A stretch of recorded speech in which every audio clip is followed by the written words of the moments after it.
crowd of Solana. Welcome to the hot crowd of Solana. Welcome to the hot crowd of Solana. Welcome to the show, crowd of Solana. Welcome to the show, crowd of Solana. Welcome to the show, crowd of Solana. Welcome to the show, crowd of Solana. Welcome to the show with the three amigos. Hotman, Crowder, and Solana on FM radio. Them boys be sliding, so we riding and we ready to go. 100,000 watts full throttle, baby, ready to blow. We passing Poco to Jupiter, we got your attention. You can tune in anywhere, but listen at your discretion. To the legend, Mr. Hotman can't stop from each of the deuce. My brother got his own hot burger at Tucker Goose. Now my rush more of these sports, spitting the truth. It's Channing Crowder, greatest Dolphins, who rock the 52. Solana one best of Miami, the voice of FIU. We reppin' to Miami, the Heat and the Panthers too. We reppin' for the Marlins, the Dolphins, that's how we do. We reppin' for the Queens, so it's always about the you. Hey Jimmy, please get a bell on the phone and tell him that it's on. I finally got his name on the song. Can't do him wrong, cause it sounds so sweet. You spit the fast while I keep the crowd on their feet. Football season be the reason that I be bringing this heat. Georgia music representing 104.3. Hey, well, welcome to the show on a Monday. We're like a CNN panel. We're all over the place. Looking at the video feed here. I'm in the studios in Miami along with Jimmy. Where are you, Crowder? A nameless, faceless backdrop behind you. I am at St. Jude Children's Hospital in Memphis, Tennessee. Oh, now what are you doing there? Came for a tour, and we're gonna try to work with them, and get the mission, as they call it, out, and try to help them, help these babies out. That's very nice. That's I have a credit card charge every month automatically from the St. Jude Hospital arena, because that's a charity that I find to be worthwhile of donating to. For people who don't know, and I'm sure if they listen to our country station, they would, but that hospital, I mean, God bless parents and kids who have to go through something tragic, but parents don't get a bill.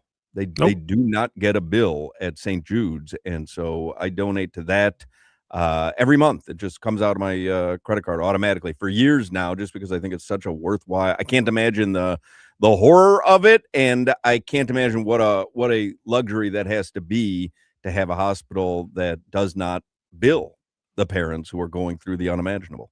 And they have 2 cafeterias in the hospital. It's a campus. It's not just a hospital. There's like 100 acres where not just the kid and the parents, but their entire family can eat 3 meals a day for free. They have an apartment complex that while the kids are in treatment, if they don't have anywhere to stay, they put them up in an apartment complex. We did the tour this morning, man. St. Jude, like to your point, Hawk, I'm going to redirect some of my philanthropic money because it's amazing to see what they do for families. Yeah, it really is. And then I see Solana is at the Kaseya Center. You got a little Heat basketball tonight. Solana, what's going on with the Heat? They've lost 4 in a row, but here's the thing. Did you see the game Saturday night, Crowder? No. It was absolutely brutal. They should have won this game in Houston, and the final play, it was just one of those of course plays. Who was it? Amon Thompson who actually tipped the ball in? Yeah, Amon Thompson, 0.4 of a second left, got the rebound and just tipped it right back in. I mean, unbelievable defense by Bam on KD, which is what you wanted on that final possession, and just a ridiculous tip in. So the Heat have lost 4 in a row. You feeling the angst, Solana? Yeah, yeah. Angst is one way to put it. But Hawk, I mean, the 7-game win streak was nice. This team always seemed destined to be a play-in tournament team. That probably should be just our borderline expectations. And if they get out of it somehow over the next 11 games, doesn't feel like they're going to. It doesn't. It doesn't. Yeah. We can celebrate. We can be surprised, and we'll tip our cap to them. But unfortunately, you guys have been saying it all year. Like, this is who they are, and yeah, this is who they are. Yeah. So who's it tonight? San Antonio tonight, right? Yeah. Wemby, is he playing? The aliens in town. Wemby, he wasn't even on the injury report, so Wemby is going to play. And Andrew Wiggins is back tonight, so I'm feeling good. Wemby doesn't have a chance. We got Wiggs. Tell you what, all the unders. I have it written down here. Best wing defender that the Heat have ever had. History of time. Anyway, we got a lot going on. One thing ends, another begins. The Hurricanes, they get bounced out of the March Madness tournament in round 2, but the Marlins open their season this week. So one thing ends, another begins. That's the way that life goes.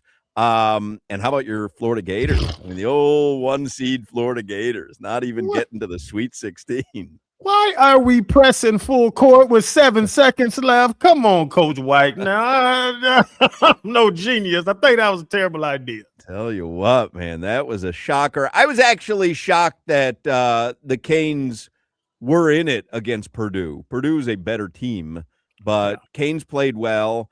Enjoyed the round 1 game, and they gave it their best. I didn't think they were done any favors by the tournament. The game was in St. Louis. We had complained about that. It was a 10-10 start. We had complained about that. And then they advanced, and they start at noon on Sunday. It's like the quickest turnaround. So I don't think the tournament did them any favors, but it is what it is. They got to the tournament, which was delightful. They got out of the first round, which was even more delightful. All this entire season, cream cheese, baby. Like this was anything Jay Lucas delivered for you this first season is all gravy. And now we'll start to figure out what he can do on a long-term basis. But what a great first season. Man, get a chance to build. He threw this team together. He just he just figured out a way to put some guys on the court together. Now he's gonna keep building, man. I hope he stays though. I thought on Solana side now. I hope he stays. I don't think he's going anywhere just yet. Canes have their pro day today.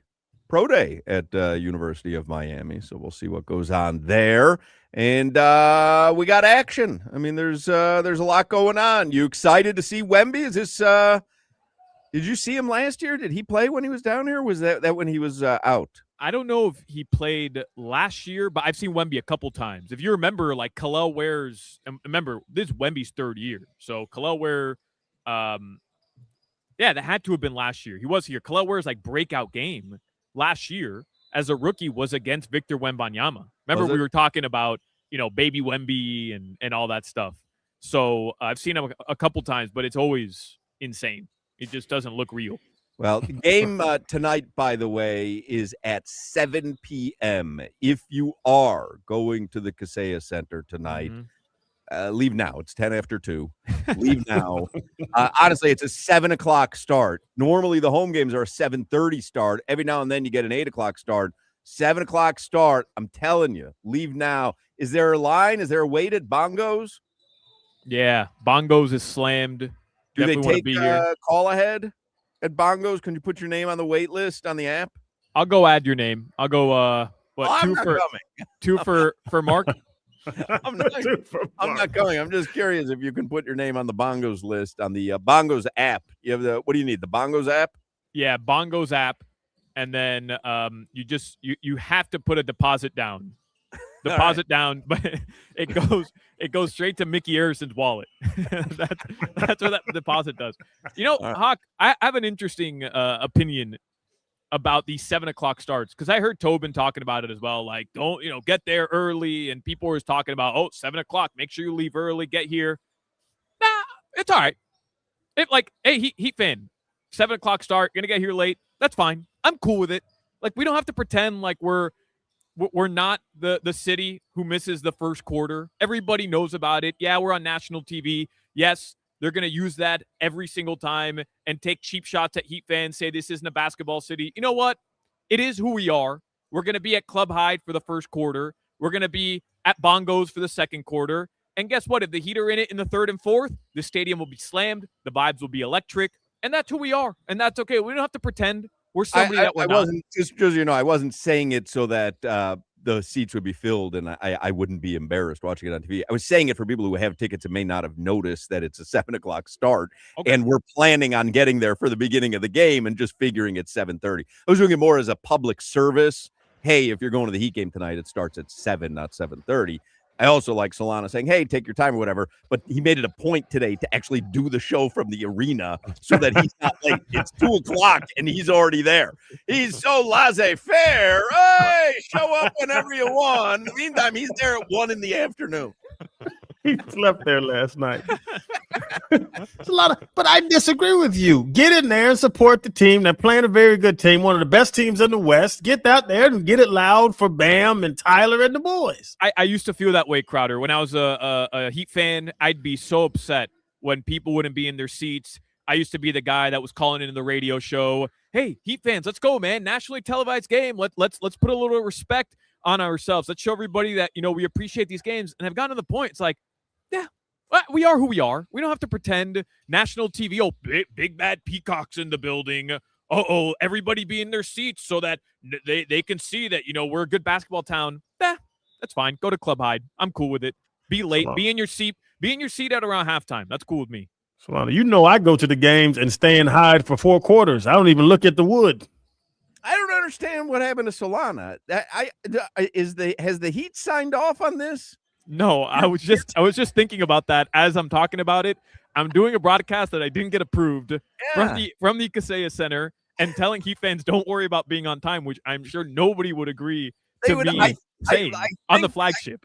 I think it was the Heat who asked me to please emphasize that it's a 7:00 start tonight, and I don't know where. Solana, out of all the wacky Heat takes he gives us, with Andrew Wiggins is the only person who could have stopped Luka on his 60-point night. This one, he's going the complete opposite direction. Hey, you know what, Heat fans? Crumple up your tickets and go see a movie tonight. Who the hell needs you at this godforsaken game?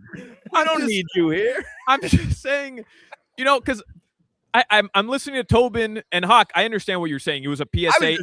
That's just a public service telling people, hey, it starts at 7 tonight. Or even if you're going to listen to the game or you're going to watch the game tonight. Game tonight, by the way, no local TV. I think it's on Peacock tonight. Is it Peacock tonight? Yeah, Peacock. We're the only local coverage, which you should tune in for. And tune in whenever you want. Like if you want to tune in at 8:30, it's fine. Like whatever. Tune in the highlights. Tune in at your leisure. You're 100% right to give out the PSA because this game was a 7:30 game. It got picked up for national TV. So a lot of people may not have known. They may have just had this one circled on their calendars, saw 7:30 a couple weeks ago.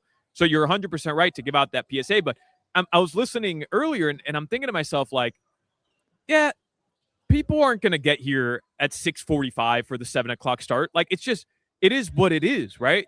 Like, it's the traffic. It just is what it is. Like, we are who we are. And I'm not going to be upset at Heat fans for that. But with that being said, and because I do love my job here, you should be in your seat by the time intro start, which will be at 7:00. All right. Reverse course. Wow. That was quick. Yes, reversed course. After long, hard thought about what I said a mere 120 seconds ago. Who texted you? Jax? Jax texted you? Like, I have to imagine there's Heat people like executives and broadcast executives driving in at 2:16. And they're like, oh, let's see if they're talking about the game with Wemby tonight. And you got the pre-Heat guy going, hey, I don't care. 7:30. You want to show up at 9? Whatever.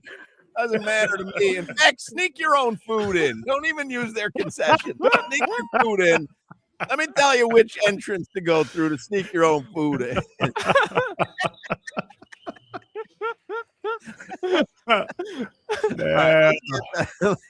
Baseball is back, by the way. Opening night live on Netflix is this Wednesday.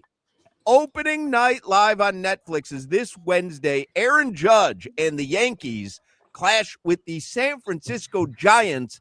MLB opening night. Yankees, Giants, live on Netflix, 8 p.m. Eastern, 5 p.m. Pacific. Let's get headlines with Alejandro Solana, sponsored by Doral Kia, home of the Pricito, our lowest price. Visit them at Doral Kia or DoralKia.com. As a matter of fact, everybody leave work right now, please. I need this place. Come on, Heat fans. Come on. I need this place slammed by 6:30. 6:30. Be in your seat. 6:30 p.m. Would have been so easy to just go, yeah, that's right, 7 o'clock start. We'll see you there. In the meantime, this guy staked out a claim on a take that no one involved with the Heat would ever stake out. He's like, I see no one in this area of land over here. I'm going to stake this one as my own.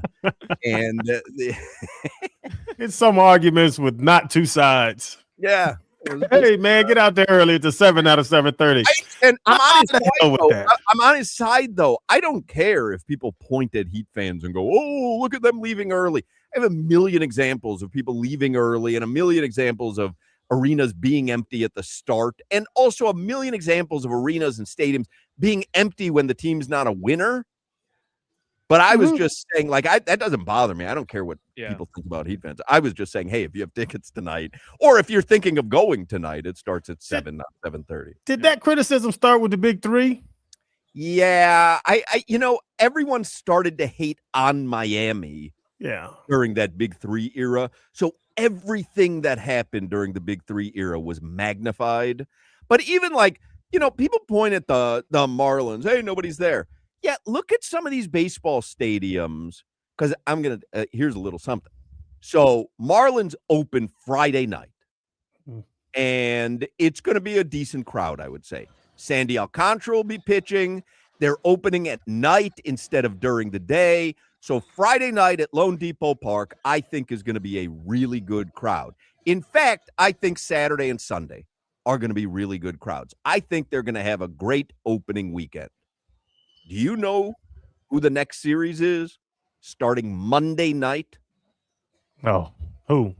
It's the Chicago White Sox, who are arguably the worst team in baseball. Yes. And you're going to, I'm just warning you now, Marlins fans, Monday night, game 4 of Marlins season is going to be Marlins White Sox on a Monday night. While baseball and hockey season are still going on, Monday night is going to have 40 people at Lone Depot Park. So save your tweets and save your outrage, because if the White Sox were playing any out-of-market team on a Monday, White Sox aren't going to have 40 people at their stadium on a Monday night if they were home. So get ready. Save me your angst. They'll have 20 people. Yeah. So I don't remember it with Shaq and Wade, that championship, but it's just that Big Three time came, and I remember that's when the whole world started criticizing it. It made no sense. People hated Miami since the late 80s Hurricanes, to be quite honest, is when I was uber aware of it. But during the Big Three era, in my opinion, everything got magnified. Yeah. It was like, because what the argument was, I think across the country, a lot of it was, they're not worthy of this super team. Remember, this was the first real super team that was ever put together. And it was like, oh, I could understand if it was Philadelphia or Boston, but I can't stomach it because it's Miami and they're not worthy of this. That's really what it was. Hey, those fans over there aren't diehard fans. They're not Chicago. That's not Boston. Right. And yeah, like my big point was that people are going to do that anyways. Even if Heat fans are in their seats like they are for playoff games, they are in their seats on time. And this stadium, during that 2023 playoff run was as electric as it's ever been, Big Three era or not.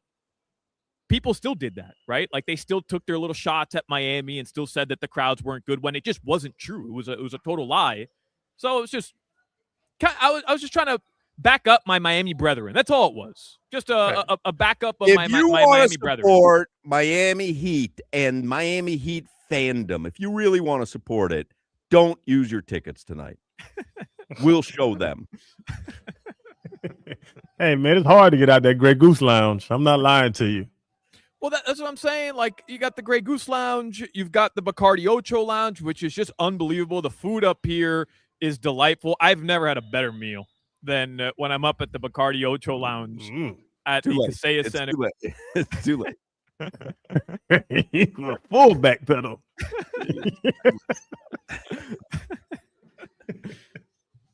Will Manso is going to join us in the next segment, and let's ask him if he thinks people should stay home tonight. I mean, who doesn't want to be a play-in tournament team? Let's be honest. That's at 2 extra games. I mean, what? By the way, Hawk, you're mentioning opening day. Marlins get the Rockies and the White Sox in back-to-back series.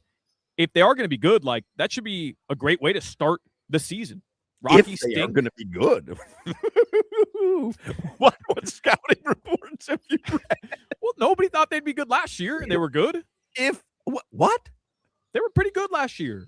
They outperformed our expectations. There's a Yeah. difference between being good and outperforming our That's fair. expectations. That's fair.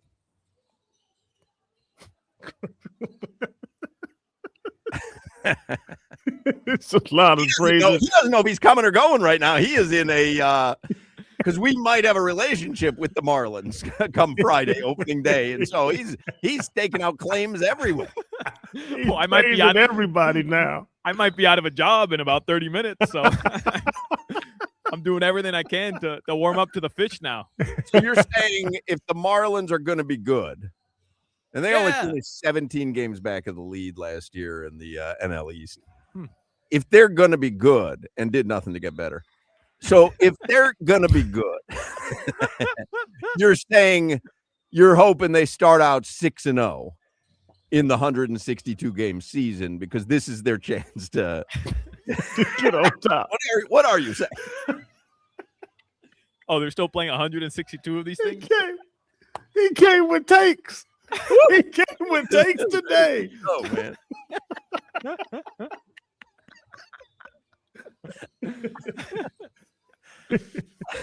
Right. Let me stop while I'm ahead.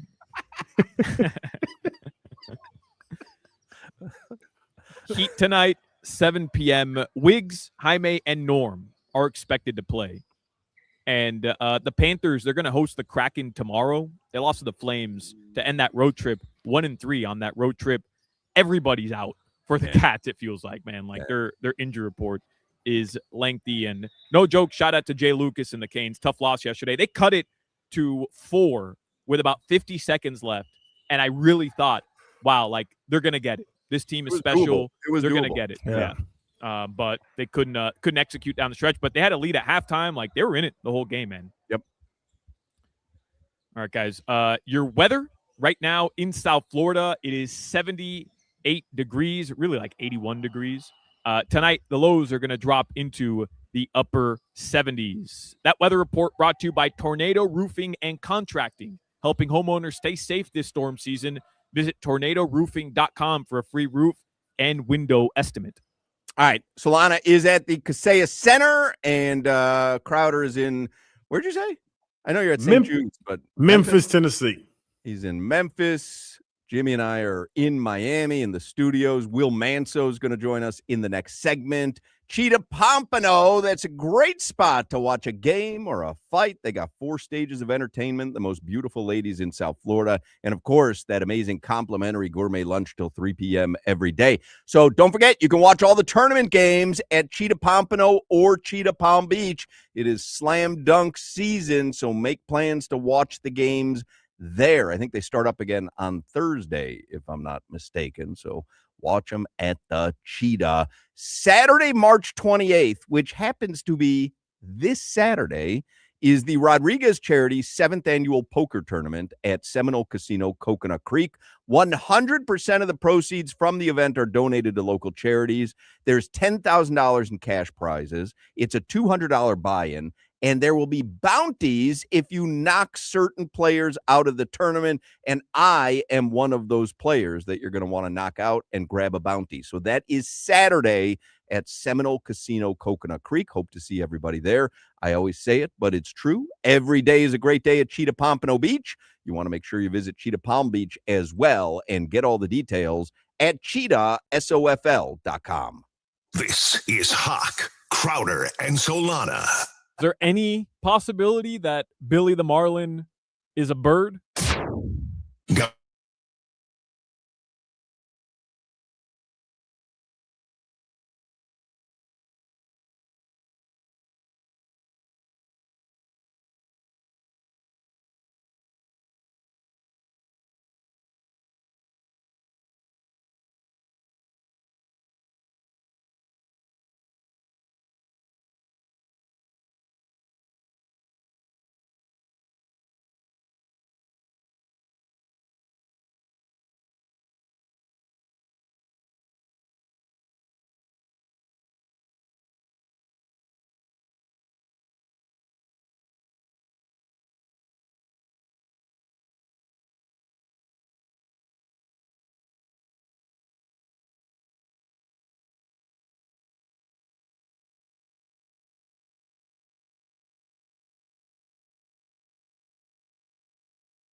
All right, Will Manso is on the Toyota of Hollywood hotline.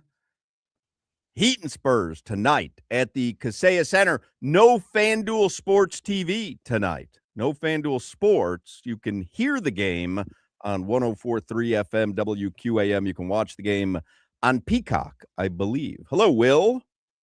Yeah, I think it's a Peacock only.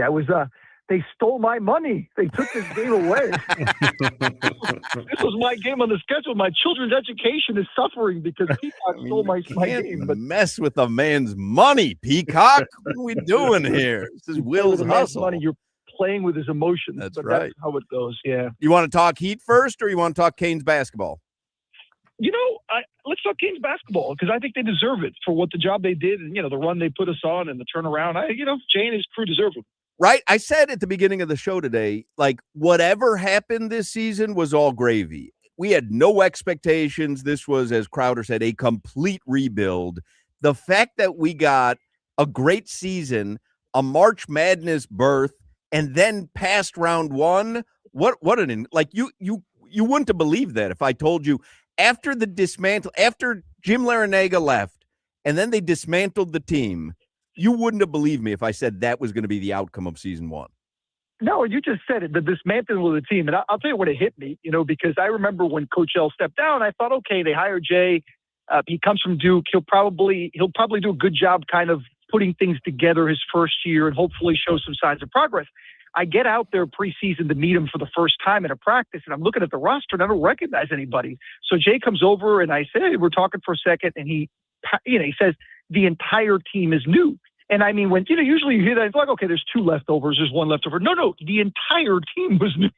Like not one single player from last year was on this roster. To think that he could coordinate that, put it together in his first job, and have a team that wins a game at the NCAA tournament sets the biggest turnaround ever.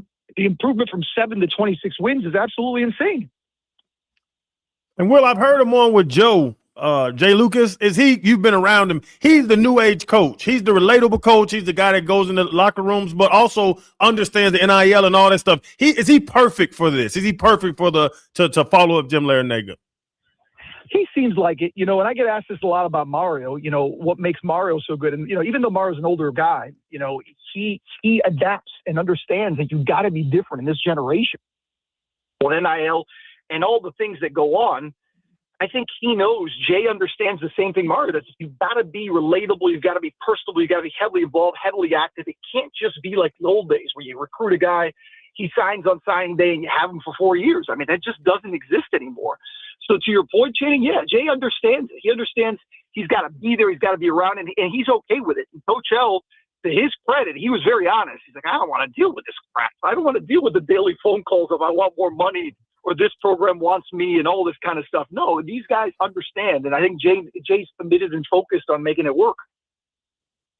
Is the expectation now, Will, moving forward, that the University of Miami, because we know how much they've committed to the actual athletics program overall, and Radakovich was honored, but the football program was the one that was really spotlighted when Mario got there. The amount of resources they put in to that football program to change it. Is the expectation now, because it seems like they found legitimately one of the best new coaches in basketball, that they may do the same for that program?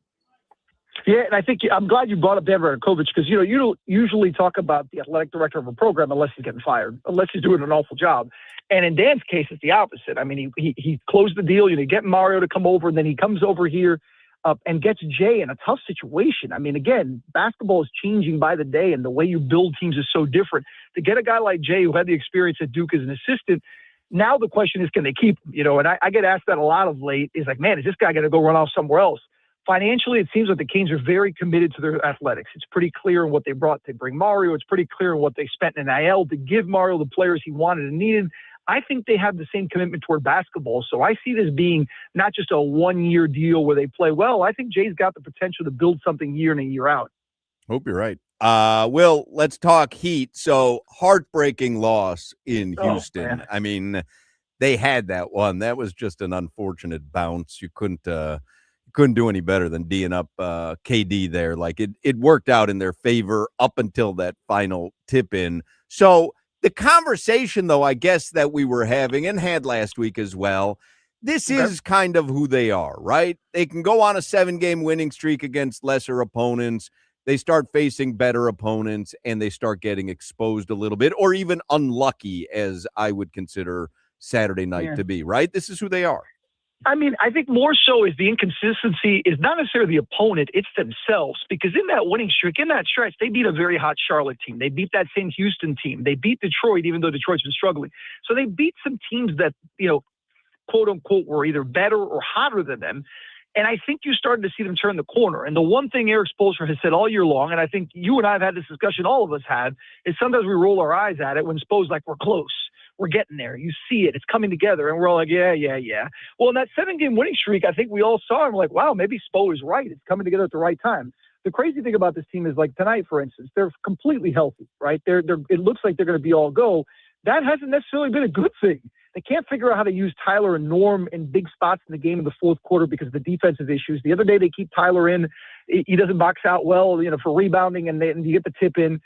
I don't know if this team is more than what it's shown because, guys, a 70-game sample size is a pretty damn big sample size. I mean, I don't care how many injuries or ins and outs they've had. This team has had all year to show they're more than just this. And so far they've shown us that they're just this. And I don't know if they're anything more than a play-in team that can make the playoffs and maybe give a team a first-round, struggle. But I don't know if they can do more than that. They haven't shown it. And what happened to the defense? I've been down here, 20 years, and Spo always preached defense. Over the last 4 games, they gave up 129 average per 4 games. Like, is it just the people? Is it the scheme? Are they doing something different? Because I didn't think a Spo's team would give up 130 points a game over any stretch. I think part of it is the opponent, right? The game has changed so much that any team is capable of scoring 130 these days. Like, that used to be a fluke, right? Like maybe Golden State when Steph would go nuts to score 130. That's the way you get to 130. Now teams are just routinely scoring that kind of, production night in, night out.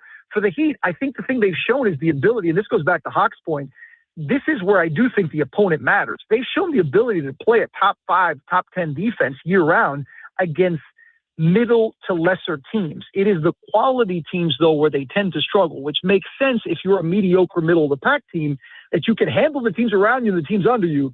But when you get in those dogfights with the quality teams, we saw it against the Lakers the other day, we saw it against the Rockets, we've seen it during this rough stretch. They just can't seem to make the stops when they matter. And you know what sucks about all this, beyond just the frustration of fans, is that Bam is really taking that step. And how many times, and I know, Channing, we just had this discussion a month ago, Bam taking the next step. Well, guess what? He's averaging 25 and 10 the last month and a half. I mean, I know the 83-point game kind of skews things nationally, but he has been a machine the last month and a half. And yet you look at the standings and they're a middle-of-the-pack team, and none of it is Bam's fault. And that defense on KD you mentioned, you couldn't play better defense on KD on that final shot, and yet they still lost the game. Somebody just put something on Amen Thompson, though, Will. I mean, what are we doing? Anybody. Put a body there. Yeah, put a body anybody. there. All it would have taken was a tiny little hip. Maybe like anything. That's it. Yeah, too much watching. And it's so frustrating because, again, you play all the way to that moment and lose like that. But it's just the frustration of this team. And look, they may come out tonight and beat the Spurs, and it wouldn't shock anyone because that's the way this team is. But I think when it's all said and done 11 games from now, I think we all kind of get the sense they're likely going to be a play-in team having to fight their way into the playoffs again. Is it weird that when they weren't healthy, they were winning games? Like, they were without Norm, they were without Wiggs, they were winning games, and then even 2 without Tyler. And then, now I know Wiggs and Jaime have been out, but like they got Norm back. He hasn't been the same guy. Isn't it weird that like now they're losing games when ideally like they're getting people back? They should be putting it together, but it just hasn't been pieced together at this point. Yeah, and look, I guess you could step back and say this is the problem with guys being out all year in and out. Like Tyler specifically missed so much of the big chunk of the first part of the season.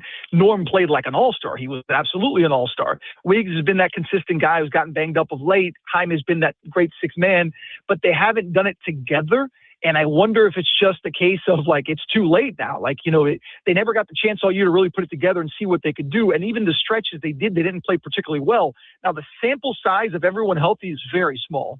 Now, let's hope the next 11 games, that sample size shows us something and they go into the playoffs. Look, that's all you can hang your hat on, right? Is that everybody's healthy. This last 11 games, they figure it out. They play to that, what Spo's been saying all year long, and they actually do make some noise. But again, if we're going to be honest and say the sample size of what we've seen is shown enough that maybe they're not that. And is it fair tonight? I know they have somewhat of the same body type, Will, with Ware and Wemby. But can you cut Ware loose on Wemby? Because Wemby's a special player. You almost have to, right? He's shown the ability to play Wemby tough a couple times. He had that one game where, he was very productive, and Kalel, from a skill standpoint and talent, clearly has the size and the movement to try to deal with that alien, because that is what he is. I mean, Wemby's just unbelievable. He's just a freak of nature. Clay was out this morning at their practice, and he was just saying it's just so different. The way he stretches, even, it just looks like a different kind of human being, a different kind of basketball player. So unique. So yeah, you got to throw everybody you have on him. And Spo, I'm sure, will go to ask pregame, what are the keys to that? And I'm sure Kalel will be part of it, but it's much easier said than done with a guy like that. Did you see Crowder in your Florida game? Who were they playing? Dude was standing next to your 7'8" guy, and the kid was 6'8", and he was standing next to that Florida Gator 7'8" guy. The Prairie View guy. Yeah, and he's like. He just couldn't believe what he was standing next to, and he's like, "Are you real?" Like, it's Olivier Rue or Rue or Rowe.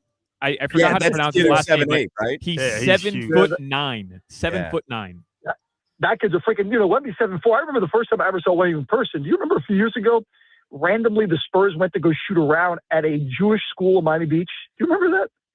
That Popovich was still the head coach. And they did a shoot around at a Jewish school, and I live right down the street from it, so I ran over there. I kind of do remember that. You remember that? And it was the funniest thing, because here's this 7'4" alien, and all these little Jewish fifth graders looking at the funniest thing I've ever seen in my life. And he was so sweet. Yeah, Pop talked to all the kids after. It was great. It was great. Yeah, I still have that video. But he's one of those people you look at him and just in awe. I mean, he's you just can't believe what you're seeing. Incredible player. Yeah. How about this, Will? You and I share a lot of the same musical tastes from a nostalgic era. Hard Rock Live just announced TLC and Salt and Pepper. Oh, I'm down for that. When is that? Right? That's a good build. I don't know. Obviously, there's no Left Eye in TLC anymore, so it's just T and L or L and C or T and C. T and C. Too soon. Too soon. Is it bars and chili? Oh, you got 2 bars and chili. Too soon. But that's a good bill, right? TLC and Salt and Pepper. Repeat things. Did I tell you that I'm going to see The Cure at the south of France this summer? You are? Yeah, so my sister randomly, I know I've told you the story, knows the drummer of The Cure because their kids go to school together. No, so I don't think I knew this. I went here and I went backstage. It was the coolest thing. And they're doing sort of the south of France, and my sister calls and says, "Hey, you want to go?" I said, "Hell yeah, I want to go." So I'm going to go see The Cure in the south of France. That's amazing. I've never seen The Cure in concert before. So you've seen them before? They're incredible. And the funny thing is I took Giselle, we have talked about our lack of, musical communication. She said, "I like their songs, but my God, they play for 3 hours." And they really do. Set at the Kaseya Center. They were awesome a couple of years ago. Man, I'd like to see them. That's going to be an experience. All right, we're going to let you go because your phone is crapping out anyway. I'm driving to the south of France on my way. I'd be on my way as well. I'd be going too. All right. There you go. Will Manso from Local 10 and FanDuel Sports Network. Son, no Heat tonight on FanDuel, by the way. Heat on Peacock tonight. Most importantly, though, you'll hear the Heat right here. It's a 7 p.m. tip-off. You will hear the Heat right here on 104.3 FM WQAM. All right, let's take a break here, and we'll come back with more Hochman, Crowder, and Solana. Anniversaries are special and the big ones. 80th year in business for Ed Morris. My friends over there are celebrating, and we're going to do it big. My guys, Teddy Morris, Chris Atkins, who's the GM, and their amazing team they put together, Ed Morris Sawgrass Cadillac. They're commemorating the occasion by giving you special savings on that beautiful Cadillac luxury that my family actually enjoys. My wife has her Cadillac from Ed Morris. You have to look into the electric Cadillacs. Man, they're amazing. And right now, to celebrate the 80th year, all electric 2026 Cadillac Optic. You can get that beautiful vehicle for just $349 a month, and the all electric 2025 Cadillac Lyrics for just $369 a month. They've been family owned and operated for 80 years. They know how to take care of their customers. I am a proud customer. My entire driveway is backed by Morris, and I'm telling you, it's a great feeling. Don't miss out on this 80th year anniversary savings. Go see my friends at Ed Morris Sawgrass Cadillac. They are the 6-time dealer of the year. They are right off Sunrise Boulevard and the Sawgrass Expressway. You can't miss a beautiful lot. You can't miss the amazing team. You can't miss the deals. They're going to back you on the sale. They're going to back you on the lease. They're going to back you on the trade. They're going to back you with the service after you get that vehicle. I'm telling you, you got to be backed by Morris. Click EdMorrisSawgrassCadillac.com. Hoch, Crowder, and Solana Show. Woke up this morning, got me some gabagool. Then I woke up the next day and got some gabagool.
We back at it with the steady, Hotman, Crowder, and Solana. 305, cafecito time, dame una colada. Got some interviews next, always got dope guests. Get the cesspool live, dropping comments and likes. We about to get right, talking sports, my G.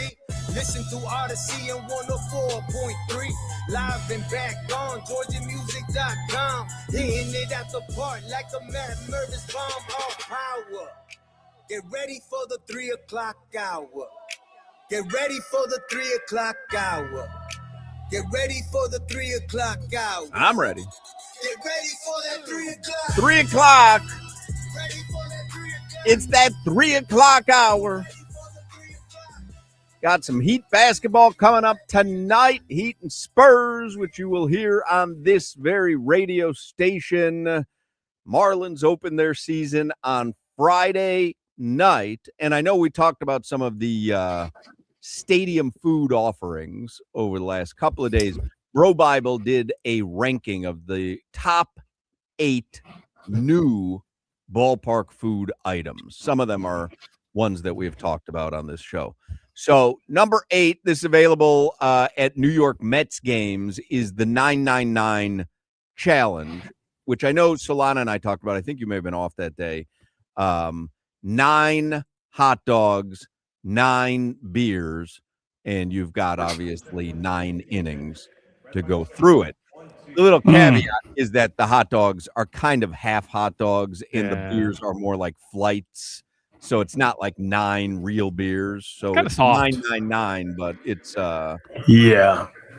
I could go 9 beers. I don't know about 9 hot dogs. That's a stomachache waiting to happen. 9 glizzies is rough, man. Yeah. 9 that's- glizzies. You know what I saw that I thought was funny? I saw this on social media somewhere. It was like, you go to a restaurant and like you order a burger, maybe a double burger.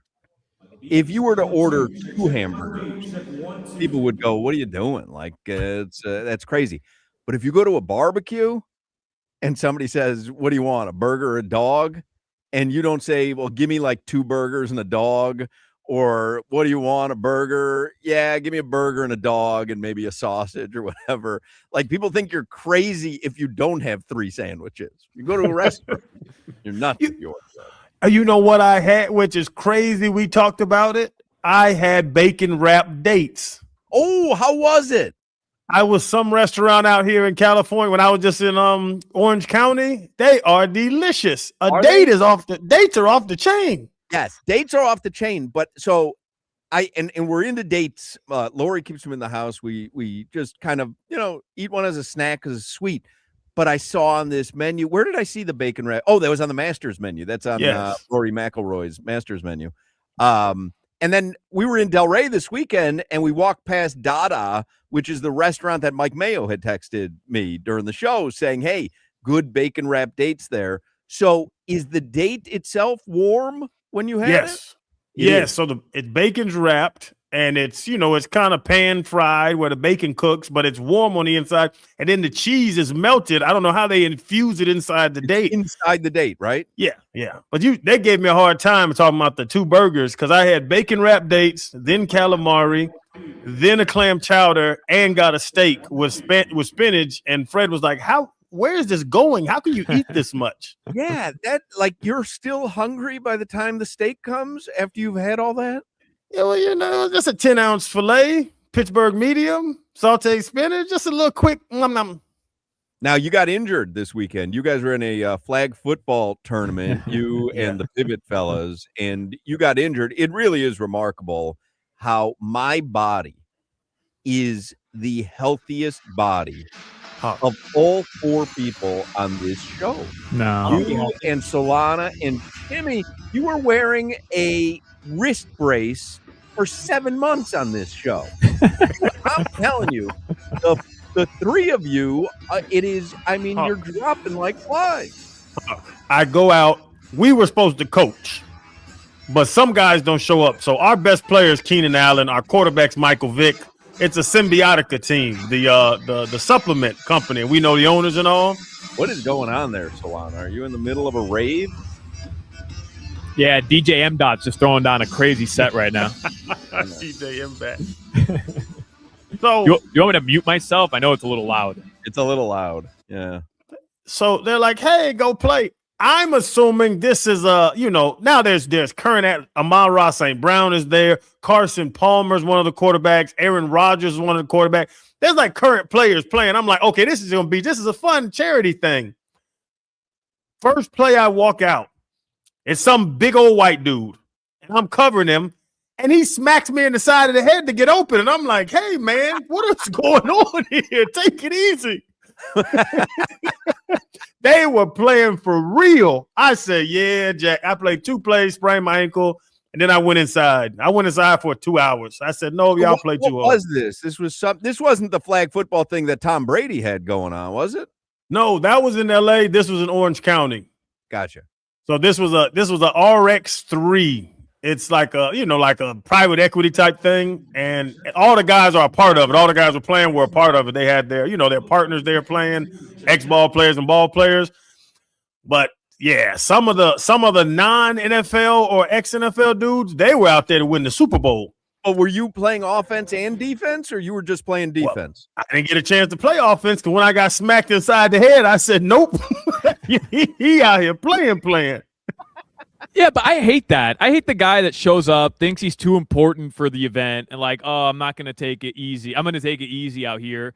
And then you're hating on the people who are trying, who are competitive. Like, it's not their fault that you're old and washed up and that you're trash. Like, let these guys have their fun. You don't want that smoke, then get off the field, bro. Is that fun to smack me in the side of my head? I'm just dropping back in zone. Oh, Solana, all of us. He's intense pickleball competitor guy. You're speaking with intense pickleball competitor guy here. You show up at the JCC on a Saturday morning at 9. You better be ready to go, Jack.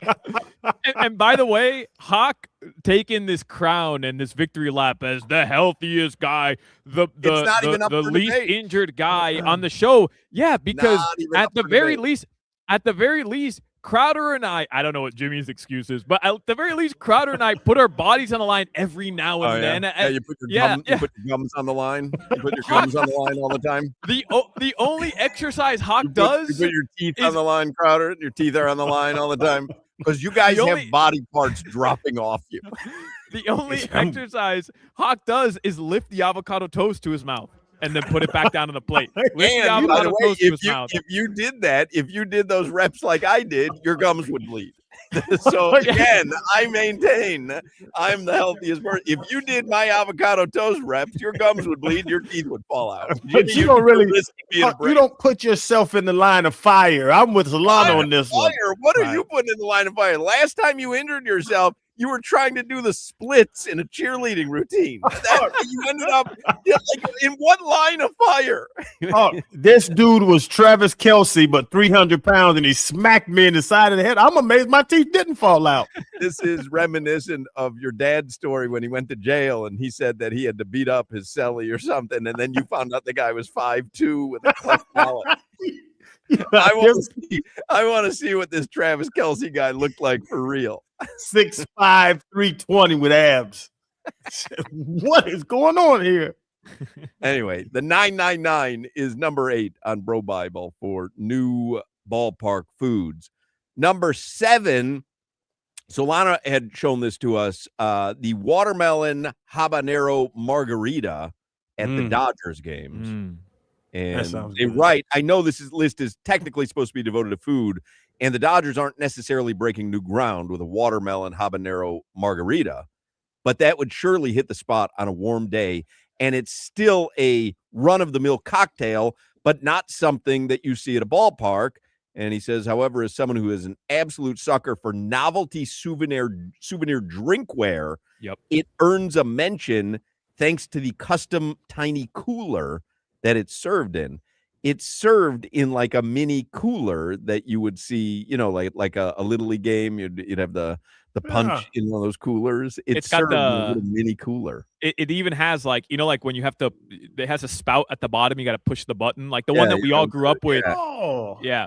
That's cool. And it has tahini on the rim of the cooler. Hoch, I was at the Miami Open. You guys know I went on Friday, and I love a novelty cup as well. Like that's why soft serve at a baseball game, soft serve in a mini helmet, game changer. They had at Miami Open tennis ball shaped cup for like a rose. I don't know, like icy. It was a rose I icy. saw you and your fiance drinking those. Yeah, I'd buy that. I like anything. Yep. You offer me a drink and a coconut, I'm in. Right. I get them from the gas station. I'm not, right? I'm not passing that up. If there's a drink in a novelty cup, a coconut, that thing is gonna be in my possession. One of those. Did you do the golden glizzy? I didn't because I went for the evening session, and by the time I got there for the evening session, the golden glizzies were sold out already. Really? So like people were buying these things. They're lining up when you get there for the morning session at around 11, 12. $100 glizzies. They're lining up for the $100 glizzy. Man, somebody's getting in trouble. The tennis crowd, man. But how can you have $100 glizzy and run out?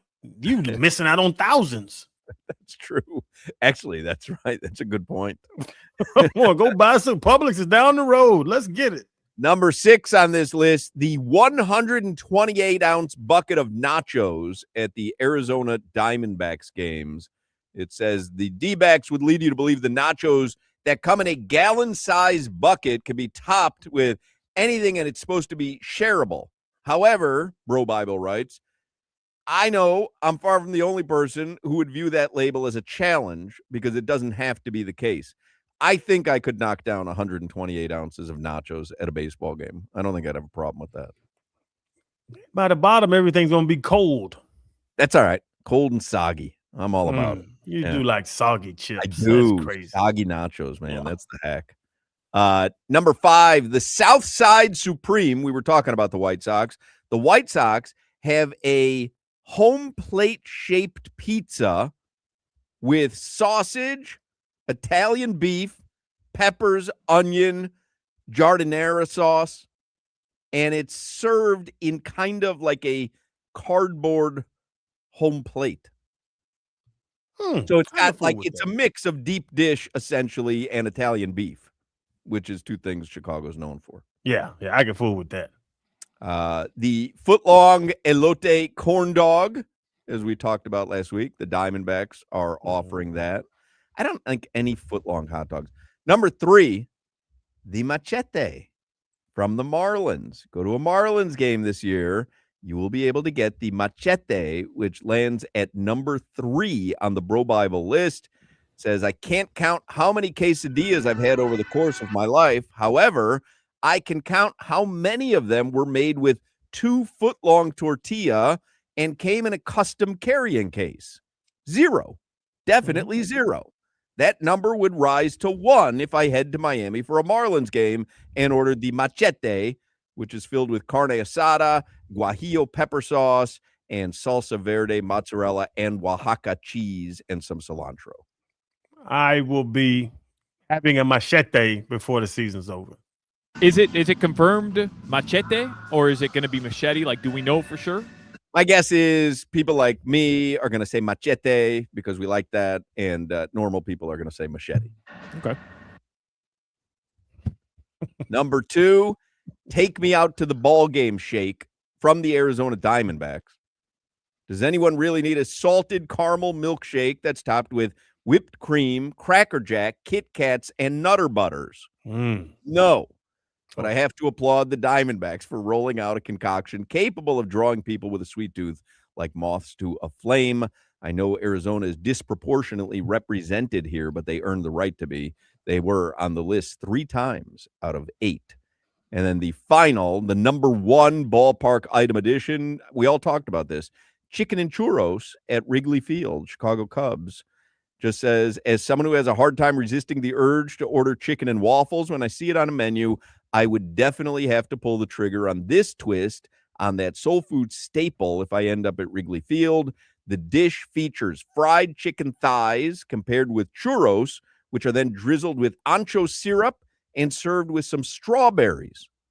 Your heart may hate you, but your stomach will thank you. He cheaped out a little bit on the thighs. Right. Yeah, we need a little better cut. Yeah, who wants a thigh? And with that, let's do headlines. Solana's at the Kaseya Center for tonight's game. Somebody said you look like one of the guys from Night at the Roxbury. Bob your head like one of the Roxbury guys. Worst possible time. Like, I've been here by myself. Finally, somebody comes up to the set, and you're like, nod your head like one of the Roxbury guys. All right, let's do headlines with Solana. Brought to you by Durrell Kia, home of the Pricito, our lowest price. Visit them at Durrell Kia or DurrellKia.com. Hey, the Marlins, I just got this email from them. They're doing something pretty cool. It looks like they're going to offer the opportunity to get 2 tickets if you subscribe to Marlins.tv. Did you see this, Hawk? Yeah, so there's 3 subscription options for this new. There's some confusion as to how you're going to see not just the Marlins, but many Major League Baseball teams, because FanDuel Sports at some point is going to cease to exist for all entities. It still exists for the Heat right now, but it's not going to exist for the Marlins. So the Marlins announced monthly subscriptions for Marlins.tv, which will give you the ability to see every game, right? So the monthly subscription is $19.99. $19.99 a month, you get all the Marlins games. A season subscription is $99.99. And there's a limited time offer. You get 2 free April home game tickets with the purchase of a season subscription. So, kind of look at it this way. The season subscription's $99. 2 free tickets. I'm guessing they're not giving you the best tickets in the ballpark, but let's say they're $25 a ticket. Well, you just got $50 in free tickets. You're essentially only paying $49 for the season subscription. So that's a good deal. That's a good deal. You're going to want to watch your fish. Mm-hmm. Now, they're going to be on certain cable systems. I was reading Barry Jackson. Let's see if I can find what he had to say. It's still a little up in the air. He says Marlins giving away tickets to games if you buy a full season streaming package. We'll know late this week what Comcast and DirecTV and others plan to charge if you instead opt to purchase a package of Marlins games on a standalone channel through Comcast or DirecTV. So DirecTV is going to have a channel that shows Marlins games. It's just how much are they going to charge you? It's confusing. It's very confusing. I think a lot of people, the first few weeks of the season, are going to be confused as to how to see Marlins games. But you will be able to see them. The major carriers, DirecTV and Comcast, will have channels devoted to the Marlins. How much extra it costs on top of whatever package you're buying is yet to be determined. Yeah, that World Baseball Classic got me a little baseball hungry. I want to watch some baseball now because those games were amazing. Yeah, I do this every year. I'm excited for Marlins season. Obviously, I think they have some areas that are exciting. The rotation, especially for me, Sandy Alcantara, Yuri Perez. But we'll see what happens. I'm gonna figure out a way to watch the games. I've got the DirecTV stream. I just got to see if it makes more sense to buy the Marlins.tv package or to stream it through DirecTV. Yeah. Well, you let me know because I'm not very good with those items. What system do you have? Adelphia. You got Adelphia? All right. I'll let you know what they say. Yeah, I have YouTube TV. So I think the only option I have is Marlins.tv. Yeah, I don't think they're going to have a carriage deal. But I do have I have an ESPN subscription. So I don't know. Like, I don't know, because I was reading that there's an opportunity to do it through the ESPN subscription as well, because they're tied to MLB. But I don't know. That I wasn't aware of that. Yeah, I don't know. I got to figure it out. All right. It's too much. Ugh. It's too much for y'all. You know I'm confused. It's too much. We got to go back to just 4 channels on the VHF band and a couple channels on the UHF band and enough. And get rid of remote controls. Like, it's enough already. You know I can control my TV from my phone?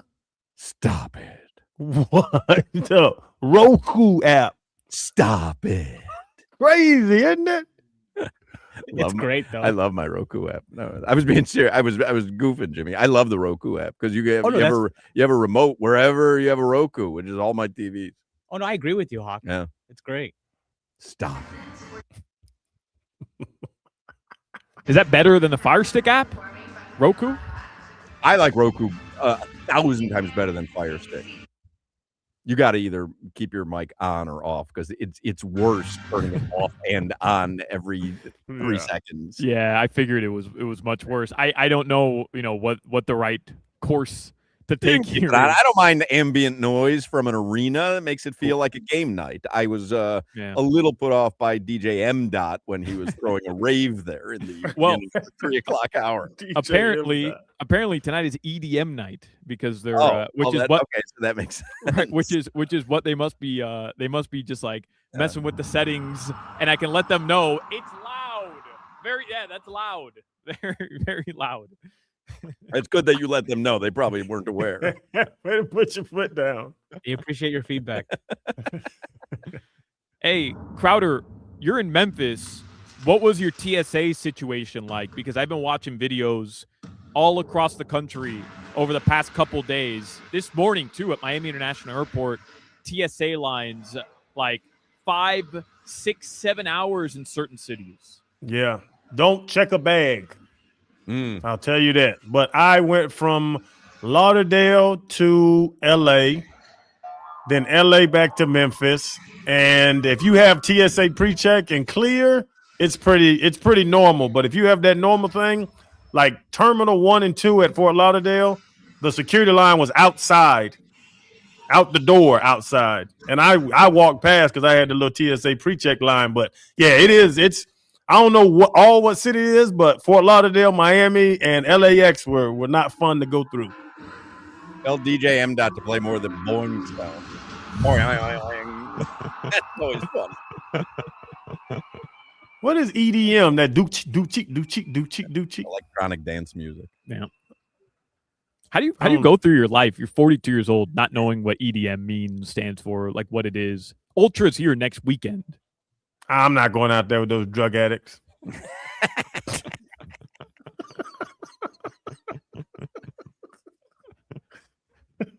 Well, we know you're not because you got to ice your ankle. There's a lot of walking at Ultra. You'll never make it, man. I've actually accidentally walked into Ultra, drove into it, and I was like, what's going on? No, you didn't. You didn't accidentally. I'm sorry. I'm sorry, Hawk. I have to call BS on this. You don't. First of all, you don't accidentally drive into Ultra because there's barricades. I didn't miss an Ultra highway from 2011 until 2017. I don't think he's saying that he drove up to the stage. I think it would be like you're driving in Chicago and you go, "Oh my God, I just drove into Lollapalooza." It doesn't mean that you drove into the staging area, but it's like, "Oh my God, what's going on over here?" I think I was mowing people down. I got off the highway and said, "Damn, what's going on? This is crazy." Got back on the highway and went back to Davie. Yeah. God bless the women who go to these EDM festivals. We were in Vegas once. I think you were with me, Crowder. There was an EDM festival in Vegas. I could have watched women, walking to and from transportation to get to the festival all day, all night. That's EDC. EDC in Vegas is the coolest music festival I've ever been to in my life, partly because of what Hawk just said as well. It was I couldn't believe what I was looking at. I couldn't believe it. I used to be a Pookie head, Crowder, so I took a little bit of offense to your drug addict comment there. You were a Pookie head. What is that? All I'll say is peace, love, unity, and rave.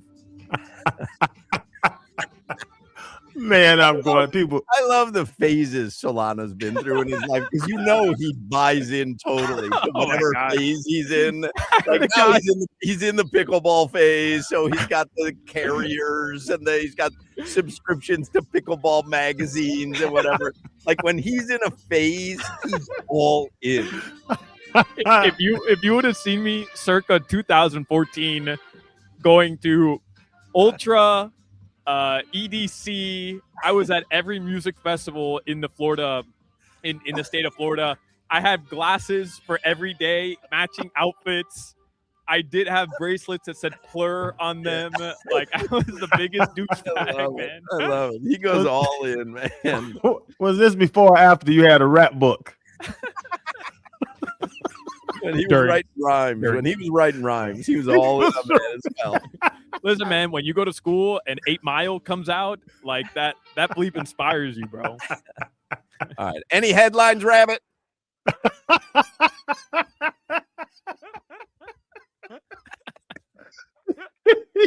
Bars. Yeah, can you freestyle some headlines?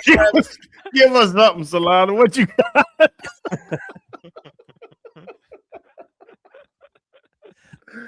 Oh man! Shout out to the Miami Hurricanes men's basketball team. No joke. It was a tough way to go out, but Jay Lucas and his entire squad deserve some respect. They took Purdue down to the wire, but ultimately the 2 seed advances. All right. Season. Florida lost. Did you guys see the Florida fan that was going viral? He went viral last year as well. Jacked up. No, that was a different jacked up guy. This guy was a different jacked up guy. It was a different guy. There's 2 jacked up Florida fans. Bro, The jack guy ran into that Oliver Ryu out on the street. There's a picture of those 2 guys together. Yeah. Did Renew from the Canes? Did he really go by? Yes. Was that AI or Nope. was that real? 100% real. You know the Canes big dude, Renew? Yeah. Malik Renew.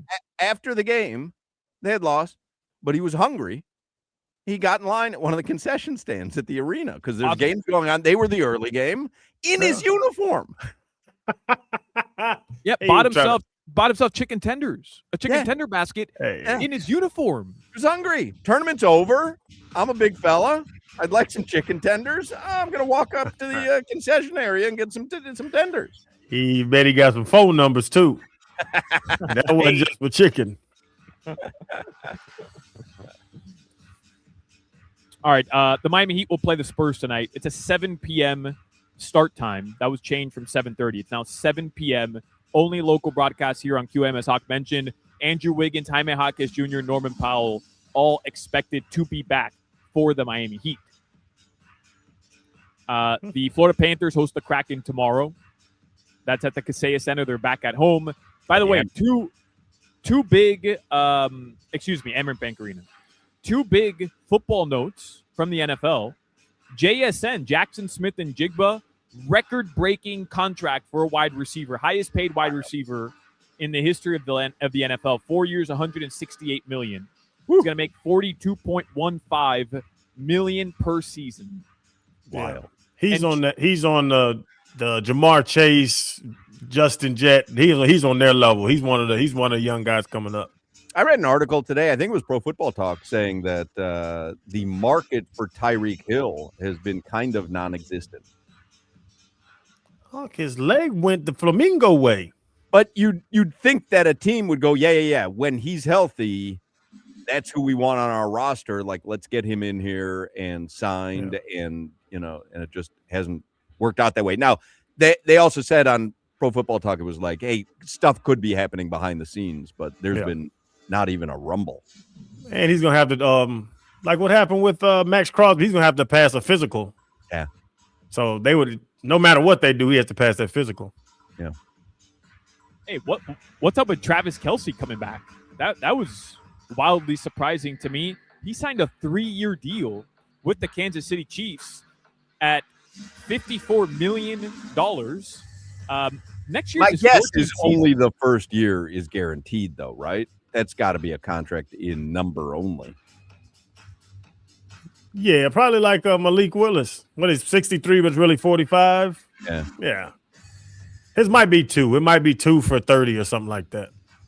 Yeah, but I don't know. I just kind of assume like he was going to call it quits. He's getting married this summer. I just assume like it was donezo.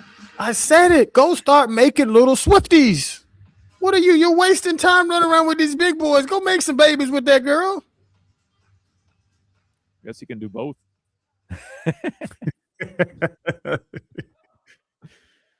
All right, guys. Your weather in South Florida right now, it is 80 degrees. Tonight, the lows are going to drop back into the low 70s. This weather report brought to you by Tornado Roofing and Contracting, helping keep your home and family safe when the storms roll in. Visit tornadoroofing.com for your free roof and window estimate. Please text me a picture of you in your EDM phase. I'm begging you. I got to see it. I've got a lot of pictures of me and Daniel, my brother, who was Daniel was into EDM as well. Daniel, low key, still into EDM. I got over my phase. Yeah, You were Yeah. wearing like fluorescent tights and stuff. bro. Hawk, Bro. Hawk, I did not miss an ultra from 2011 to like 2016-ish, 17, right around the time I got hired by QAM. And then I looked at myself in the mirror one day and I said, yeah, Big O is going to hate this. I got to stop. I'm getting like in my head, I have you pictured looking like Will Ferrell in Semi-Pro.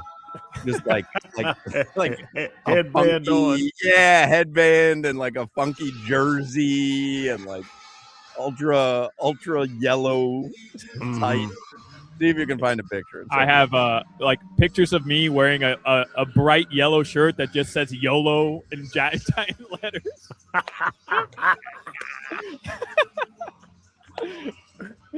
God bless Eduardo. God bless Eduardo. Watching his two boys with their fluorescent yellow YOLO shirts walk out the door.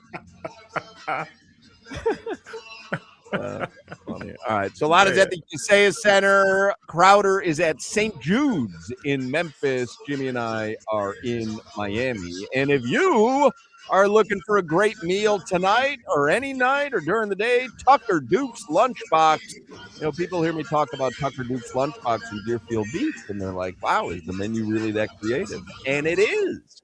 Tucker Duke's. It's not just award-winning burgers. It's some of the most creative menu items that you will see in South Florida. And it's a nice place, relaxed vibe. You can watch the tournament games there. You can really watch any kind of sports there. But the staff is super friendly. Everyone at Tucker Duke's is great. So you're looking for lunch, dinner.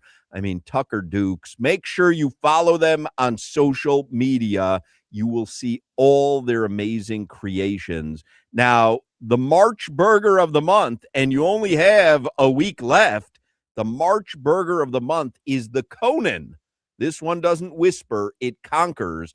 A half-pound pressed beef patty, melted American cheese, hot pastrami stacked thick, sauerkraut, a bed of pickles and onion, and house-made Tucker sauce. It's bold, it's juicy, it's built like a warrior, and you can get it through the end of the month. So you got to get to Tucker Duke soon. For Lent, by the way, there's still some time left in Lent. You know, they have fish fry Fridays at Tucker Duke's. So on the menu, they've got a fish fry plate. So if you're thinking about something for this Friday, fried cod, French fries, hush puppies, coleslaw, toasted rye bread. You can get traditional fish and chips there, which is beer battered cod, French fries, or chips, as they might say across the pond, side of malt vinegar and coleslaw. And the Seymour, which is a fish fry sandwich, 2 pieces of beer battered cod, chipotle mayo, and coleslaw, all on an onion bun. Tucker Duke's. It is in Deerfield Beach. It really is worth a visit. There's a reason I've been raving about them for years. If you're looking for a killer burger joint, this is it. Real comfort food, but clever. Visit TuckerDukesBurgers.com, TuckerDukesBurgers.com, or you can follow Tucker Dukes on Instagram, TikTok, and Facebook. And again, like I said, you will see all their incredible creations. Tucker Dukes Lunchbox, they're at 1101 South Powerline Road in Deerfield Beach, which is the southwest corner of Powerline and 10th. You're listening to the Hoch, Crowder, and Solana Show. 50% of the time I stay in hotels, I clog the toilet.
Come on, Solana. Do the Roxbury move.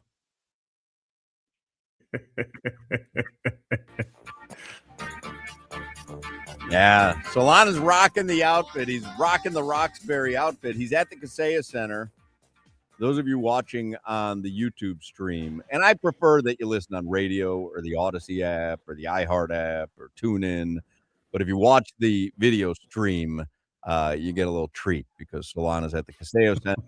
He's dressed like Knight at the Roxbury, and well, I'm not. I'm not. I'm wearing a blazer. A little bit like Knight at the Roxbury.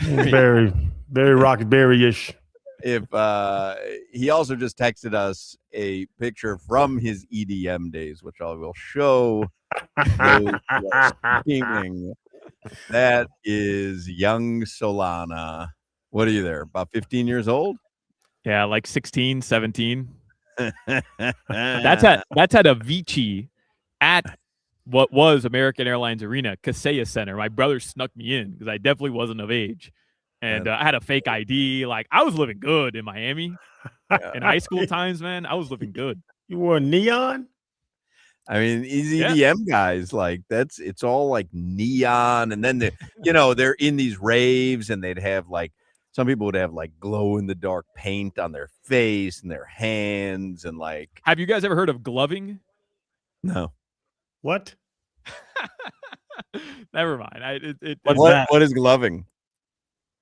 Gloving is dudes or women, anybody that would go to these music festivals, EDM music festivals primarily, and they would wear gloves like you would see, like normal gloves, but they'd be white. And at the tips of all your fingers, they would have like lights, like LED lights that would shine through the gloves, and they would change colors, kind of like a strobe light. And these glovers would literally put on light shows in front of people's faces, and there's a whole art form behind gloving. Oh, you were so close to becoming a glover, right? Like, you saw this and you're like, these are the popular kids at the concerts. He's gloved. Guaranteed he's gloved. He certainly looked into buying the gloves and read a couple of books on proper gloving technique. Well, they're not that expensive, and you can ingratiate yourself in a community as a glover. Sure. Yeah. Right. Why would you be a follower? You want to be a leader, and so the glovers were the leaders. Boy, drugs, boy. Say no to drugs. Tell you what, man. So Solana was I read something in Ask Ira, and it made me laugh because Solana has been, since the Luka 60-point performance, all about Andrew Wiggins and his wing defense. But I thought he went a little overboard, but then we had Clay Ferrero on that day, and Clay was like, no, Andrew Wiggins would have made a big difference. And after the game Saturday, when Amen Thompson tipped in the game winner, Solana texted us, if Wiggins was out there, he boxes out. He doesn't get past him, which, by the way, might be true. But I read something in Ask Ira today in the Sun Sentinel, and it made me think of Solana. It says, how could anyone watch that last play against the Rockets and think the Heat had the right personnel on the floor and proper blockout scheme and defensive stack is beyond me. This coaching staff excels at player development, but is very poor at in-game adjustments and execution of key plays. It's glaring. That's what the emailer says. Here's what Ira Winderman responds in the Sun Sentinel. Okay, I'll bite. First, Bam Adebayo's defense on Kevin Durant was everything you could ask for or want in forcing the miss at the end of Saturday night's loss in Houston. But that also has been an issue with having Bam on the perimeter, is that it keeps him off the glass. Nothing wrong in having Khalil Ware in the game, so long as there's confidence he has legs after not playing since a single early 4-minute stint. His box out against, who's it? Shengun? Shengun is what the Heat have been demanding for 2 years, although the reaction time to what then transpired was a tick slow. Pelle Larsson is active in general, but did become somewhat of a spectator. Simone Fontecchio provided the type of length the Heat otherwise lacked, which is an ongoing issue, especially with the dwindling faith in Nikola Jovic. Then there's Tyler Hero, who missed the block out on Thompson, and that was critical. But Hero also is one of the Heat's better rebounders and simply a bigger body than Davion Mitchell to provide length against outside shooters. So perhaps Myron Gardner, Ira asks, but do you want to risk the foul there? Bringing it back to Hero, would you rather have Myron out there and risk a neophyte foul? What you needed was Andrew Wiggins, who only now appears headed back to the mix, and Jaime Jaquez Jr., if he was available, and he again appears to almost certainly would have been out there in place of Hero or Fontecchio. That final play also, again, offered an example of the Heat's glaring lack of athleticism. Did you have a problem, Solana, with the personnel that was out on the floor? Yeah, the original question at the end where it says in-game adjustments are a big issue. I mean, that person, no joke. I know everybody thinks I'm a Heat homer. You're an idiot. Like, Eric Spoelstra doesn't make in-game adjustments. It's what makes him so phenomenal, being able to maximize personnel and know when to change personnel and what to do. I'm not saying Spo doesn't make mistakes, but like it's just it's a dumb point. Like, that person just doesn't know what they're talking about. As far as a personnel hawk, I agree in that situation. There's 5 seconds left. I could totally understand why Tyler Hero wouldn't be on the floor there. Get your 5 best defenders. But I was asking, who are you going to put out there? Davion Mitchell? Myron Gardner? No, yeah, Davion Mitchell, 100%. He is arguably your best defender outside of Tyler Bam. gives you more length, is what Ira says, and that's fair. Is a better rebounder, maybe. But I'm not upset that Tyler Hero's on the floor, but I do understand that criticism. Like, to me, that's a fair criticism. Hey, you need one stop. Why is Tyler Hero on the floor when you need one stop? And Davion Mitchell is your best backcourt defender. He's not on the floor. But that play, like, I see all these think pieces about that play. Yeah, Tyler Hero should have boxed out, should have put a body on him. But there's context there because Pelle Larsson leaves his man. So they're communicating. You see it. Tyler has to kind of also be aware of a shooter in the corner. What if Kevin Durant goes up to shoot and he throws it to the corner? Tyler Hero's not there. Now everybody's outraged at Tyler. Like, there was just a lot of stuff going on. Sometimes you can be upset that your guy didn't box out. You can be upset that Kel'el Ware, who only played 4 minutes, all he had to do was put a fingernail on that ball at that very moment. But also tip your cap to Amen Thompson, who just made a hell of a play. Like, we don't need all these think pieces. 2 things can be true. The Heat, they got hosed. I mean, listen, if I said to you, things are going to transpire at the end of the game, what's more important? Unbelievable defense on Kevin Durant, right? Or keeping an eye on Amen Thompson for a blockout last second, like 10th of a second tip in. Like, yeah, I mean, the key to that final possession was defending KD, and Bam did it spectacularly. It doesn't make the other stuff okay. I'm not saying, oh, like, no big deal, you didn't box out. No, of course, yes. Somebody should have picked up Amen Thompson. Tyler Hero probably should have put a body on him. I still think Kel'el Ware should have gotten there before he did because the ball clearly was on the right side of the rim. But also, like, I'm not blaming those guys for the loss. Amen Thompson made a hell of a play, and all everybody was worried about was, is Kevin Durant making this shot or not? And he didn't. Yeah. And like you said, a think piece on it. It's all about just effort. Like, boxing out, you can't, the schematics of it, but no, put a body on him. And also, Tyler or Pella could not get that high. After they let him jump off the ground, he was going to get that ball. So I get what I was saying about the athleticism, but it was just effort and knowing where the pieces are. It's no schematic change they need to make. It's also wildly lucky, like, for the ball. Well, that's the thing too. Like, to miss, and bounce in the exact right spot as he's flying in, and then for him to have the wherewithal to actually tap it in perfectly. But not only that, Hawk. Like, Kel'el Ware is boxing out Alperen Şengün. What if Şengün didn't, fade to the left side of the basket? What if he faded to the right side of the basket instead? Like, all those things are just happening in a split-second decision. Then Kel'el's in between Alpi, the rim, and Amen Thompson, and Thompson never even gets near the ball. Like, those things, I wasn't upset so much as to, like, the boxing out and stuff as I was just overall, like. Oh, I see Tommy Tighe behind you. I love a Tommy Tighe sighting. Hey, Tommy!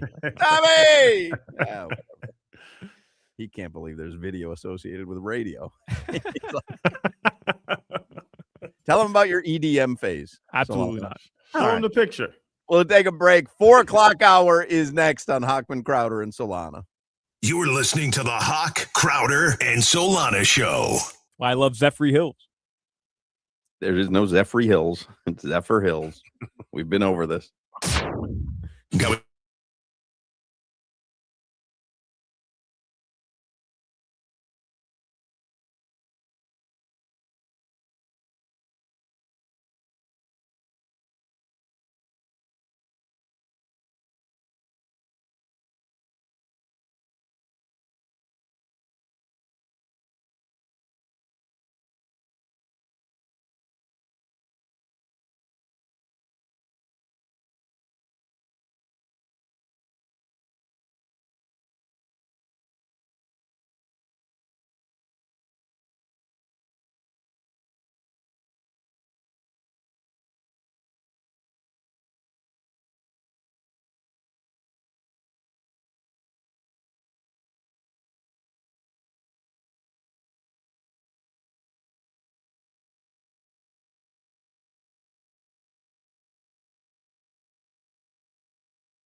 PM and we back on the clock, so don't get cutesy. Dog lead the station unlocked. We got the sports talk and the drama to make sure the T-clock. WQAM is the Avengers with no weak spot. For Joe Rose, Woody Bo, Omar and more, Tobin and Leroy giving gooses galore. Yeah, for 2 to 6 is reserved for 3 legends. The captains of America, not no Chris Evans. For Spritz to McRibs and calling out game scores. Hot man, Crowder, Solana, get ready for some more. That's our guy, Georgie. And he has created a 5 p.m. song for us. And we have gone into the lab and we have fine-tuned it just right. But we'll debut it later this week. We will not see its debut today. It'll be debuted later this week.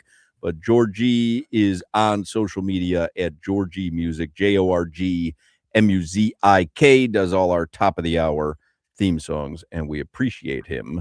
The stock market report, that's sponsored by Anajar and Levine, Accident Attorneys. Call 1-800-747-FREE, 1-800-747-3733. Little bounce back day on Wall Street. Dow Jones up 631 points. That's almost 1.5%. S&P 500 up over 1%, 74 points. And the NASDAQ up a little over 1%, 299 points. So if we can string together 30 or 40 more of those days in a row, we will be back to where we started from a few months ago. Yeah, need more than one. Yeah. 15 minutes of heat on WQAM is brought to you by Doral Kia, home of the Pricito, our lowest price. Visit them at Doral Kia or DoralKia.com. So Heat and Spurs tonight, it is a 7 p.m. tip-off. You will hear the game here. You can watch it on Peacock. Would you like to guess what the line is for tonight's game, Crowder? We are expecting Victor Wembanyama to play, although the line's gone down from this morning. Is anyone injured for San Antonio, Solana? I know Vassell was questionable and Stephon Castle was questionable, but Castle's going to play. I think Vassell's still questionable for tonight.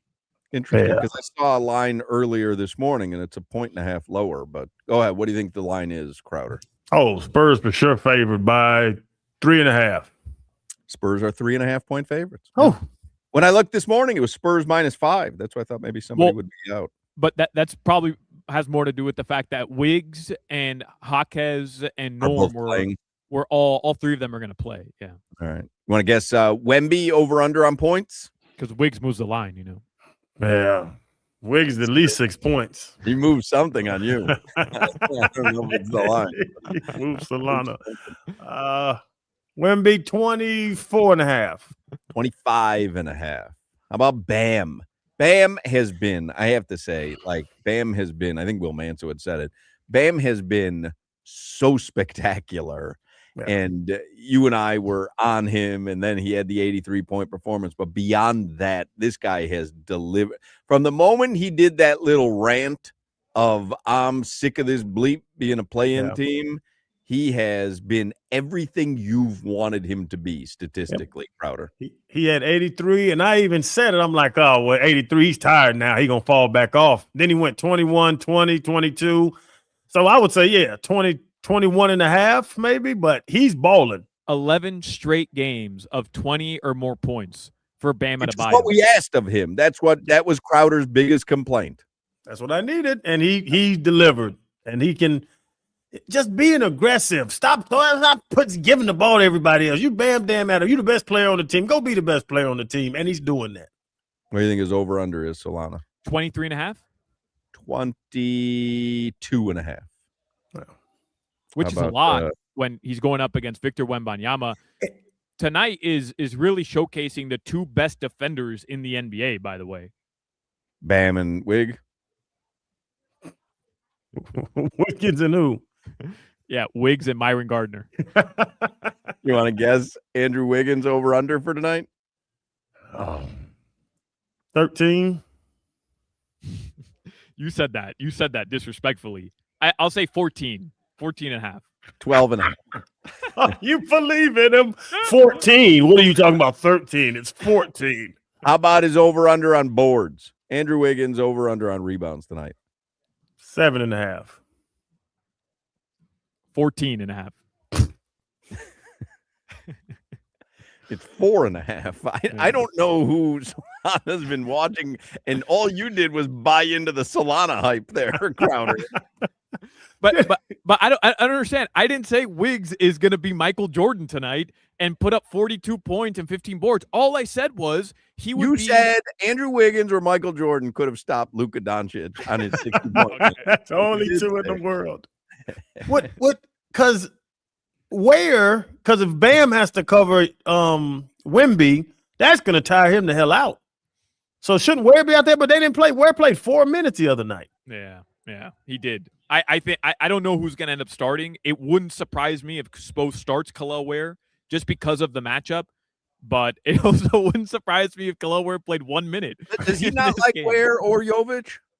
No, Jovic doesn't deserve minutes. He really doesn't.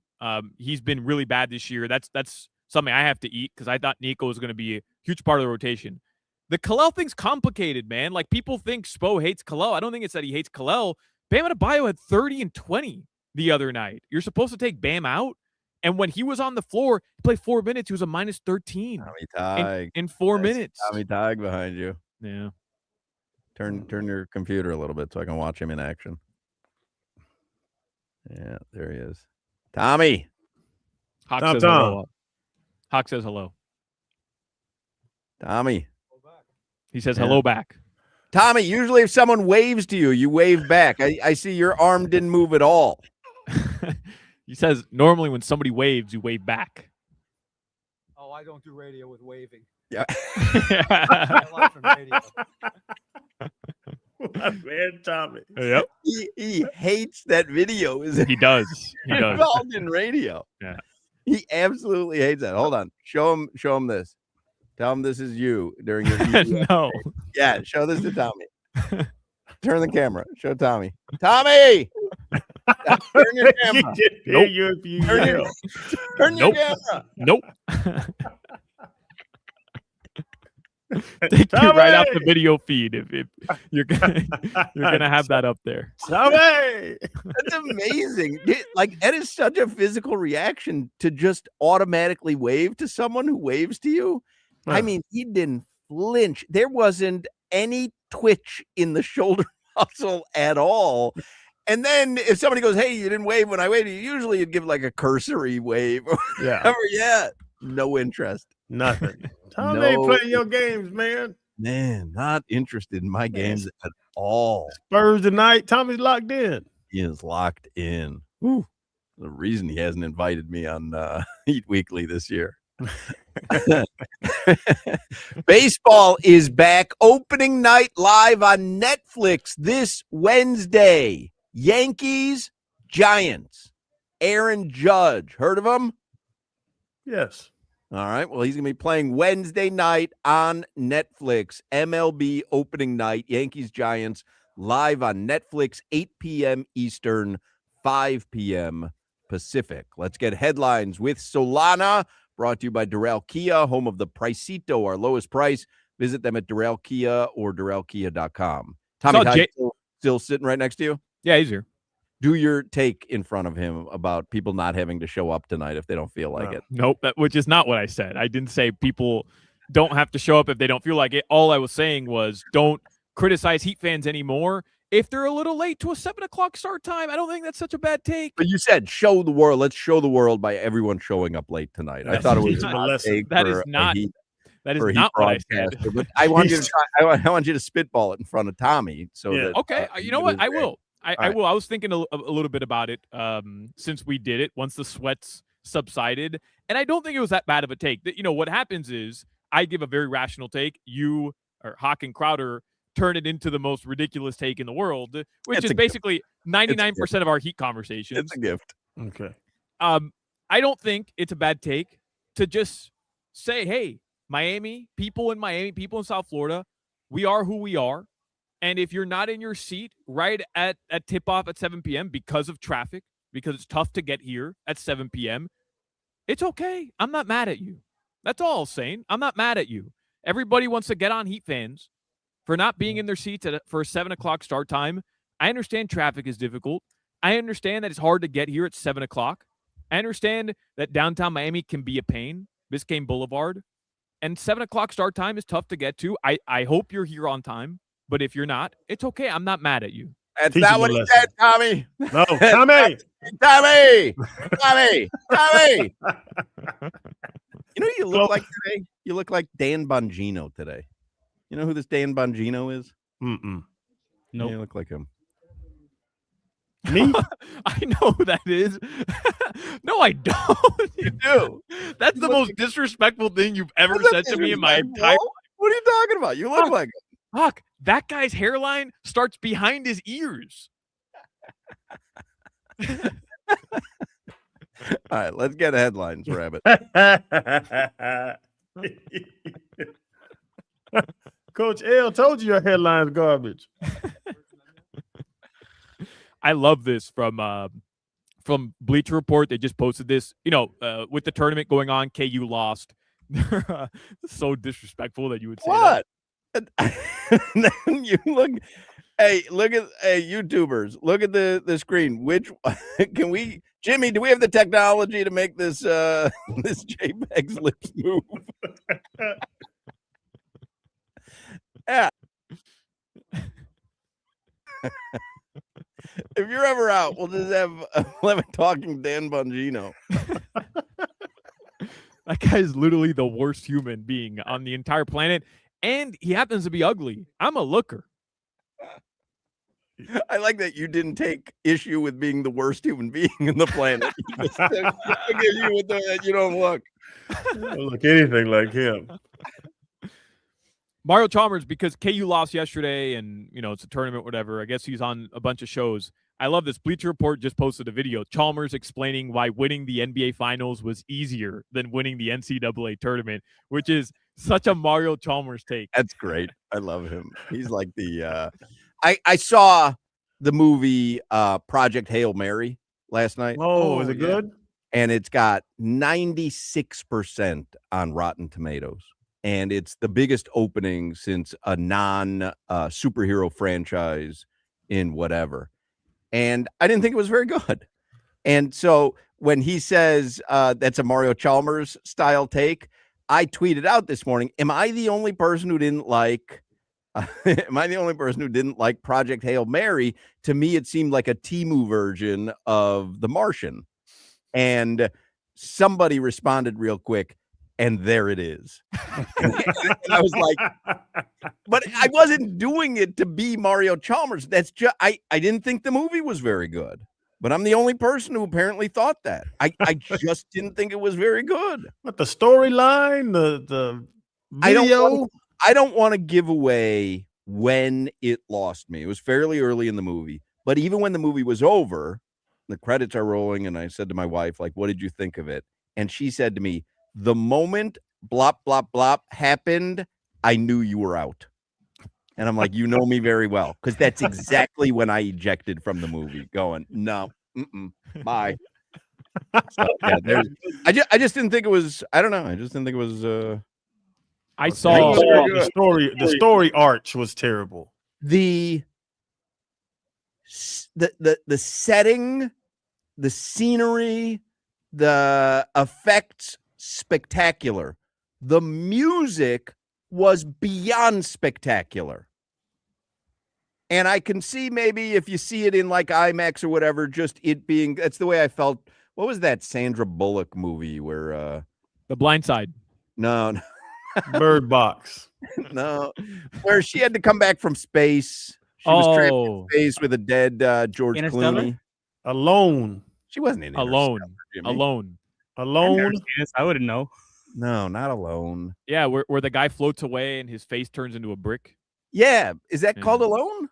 I think so. No. The guy floats away and his face turns into a brick. That's Mars. That's Tim Robbins. Oh, Gravity. Gravity. Which was just an awful movie. But I saw it in IMAX, and it was like a religious experience. It was the coolest thing with the music and whatever. I almost didn't care about it. I think that might be the situation on Project Hail Mary. If you see it in the right setting, I just thought it was a lame attempt at The Martian. I saw Gravity on the back of a airplane seat, and it was garbage. Awful Terrible movie. Yes. It's an awful movie, but if you experience it in like this theatrical setting, it was religious. But it's got 96% on Rotten Tomatoes as well. I know. Oh, Gravity does? Yeah, Gravity. Oh, all right. So everybody's an idiot but me. Hoch represents 4%. Yeah, it just proves to me that everyone is an idiot but me. Keeps putting votes in over and over. Hoch, yesterday, it's funny because I'm sitting on my couch and I see that you and Lori are at the movie theater. You took a selfie or whatever. And I look over to my fiance. I said, "Hey, I really want to watch this movie. Hoch and Lori are watching it. Why don't I look up a showtime?" It was only like 7:00 when I saw that. And she's like, "All right, whatever." Bro, it was 2 hours and like 62 minutes. Or I guess it doesn't make sense. It was like 2 hours and 30 minutes. That would be 3 hours and 2 minutes. Do you know how time works? It's like 2 hours and 15 he gets on minutes. a flight. He's like, "Oh, this flight is 2 hours and 128 minutes." No, I don't think it's that long. Was that the problem though? It was too long for you? No. Nope. Because I saw an IMAX showing at 8. And I'm like, all right, we can get there in 10, 15 minutes. It won't start till 8:30 anyways. Not get home till 11. I mean, I no thanks. Is it that long? I gotta see. We talked to some 2 hours and 36 minutes. Wow. Yeah. Didn't feel like it. To its credit, didn't feel like it. He was saying that people are changing movie writing because people's attention spans are going down so much. Yeah, so Netflix has a mandate for original movies that they have to reintroduce the plot line every 30 minutes or so because people aren't paying attention to the movies. Yep. That's what he told us. It was a guy doing the movies. It was one of them LA guys. Forget his name. He was just on the podcast and he was saying, he was like, making movies is so different nowadays. Yeah. You have to build up a character in 3 minutes. Like the Green Mile, I don't know if kids could watch the Green Mile. They couldn't.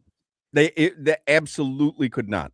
That's crazy. That's my favorite movie. I don't know if that's true. I understand the greater point, which is people's attention spans are shorter, and I'm not saying that's not true, but I think if there's a great movie, Interstellar is a perfect example. Like Interstellar, I know you hate that one too, but maybe sci-fi is just not your thing. Have you ever thought that?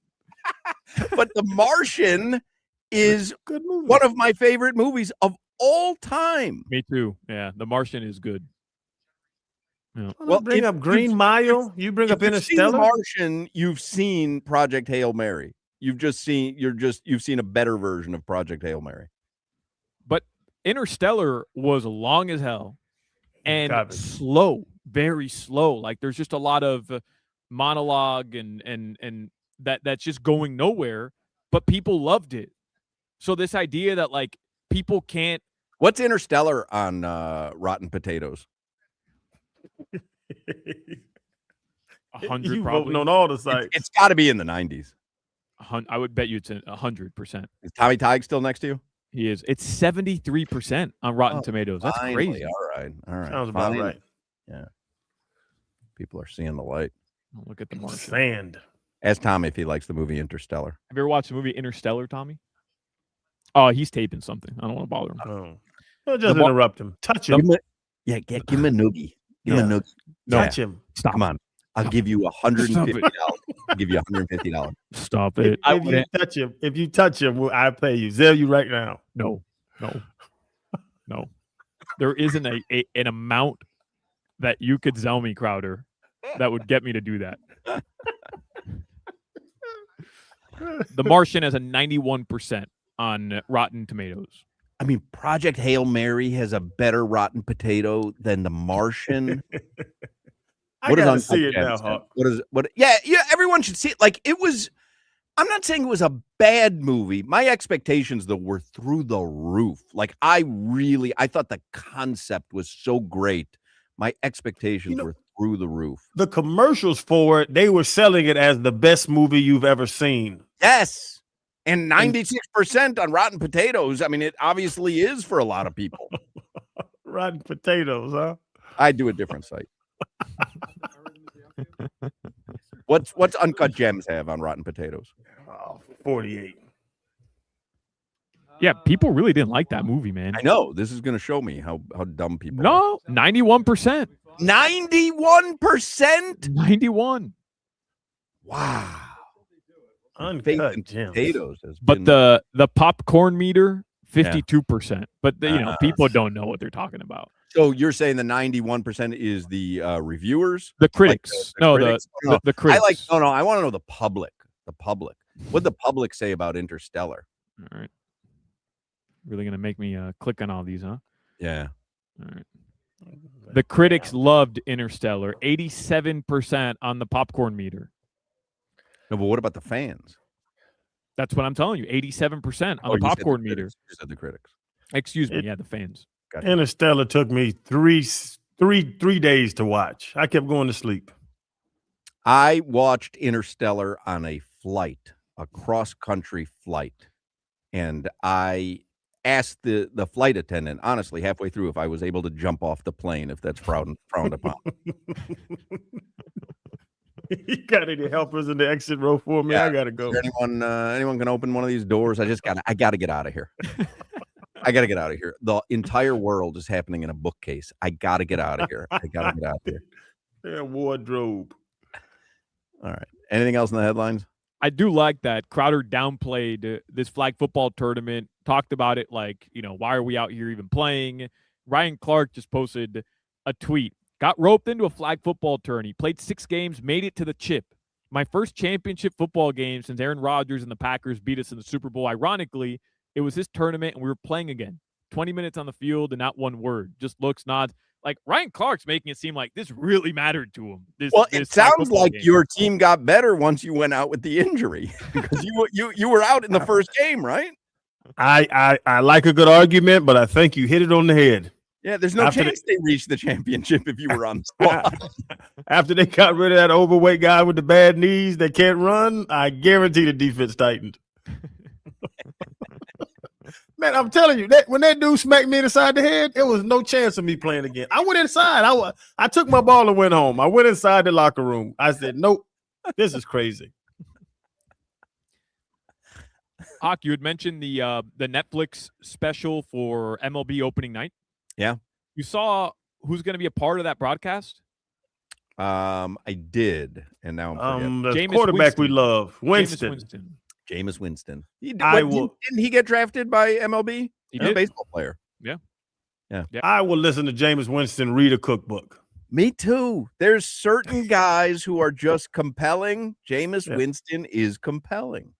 Every answer is full of excitement. Yeah. Yeah. And it's not a put on. Like he's excited. Yep. We asked him. He was on the podcast. We're like, man, how do you give pregame speeches as the third string quarterback? He was like, who else is gonna give a better speech than me? Like, I don't care what. He was serious. It's like, who's gonna give a better speech to me? I have to do it. I said, well, got you. By the way, Hoch, you just a couple more notes here. You remember you had told us that Mr. Pibb is really making a comeback in the soda world. Yeah. Did you see who starred in their brand new commercial? No. And took a shot at a legend. What? What did I miss? Scottie Pippen.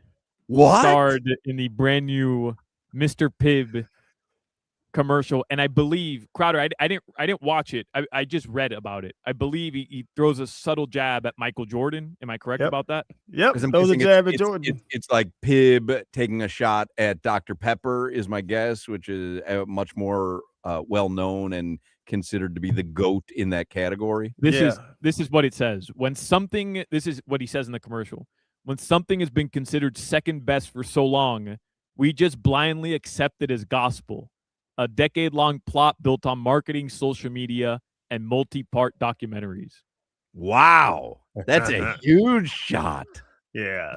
Scotty can't stand MJ, though. And not stand him. But it's because he's right. He's not wrong. And this is not to diminish Michael Jordan, but Michael Jordan has for a long time, has diminished Scottie Pippen's role in how great his teams were and how great those teams were.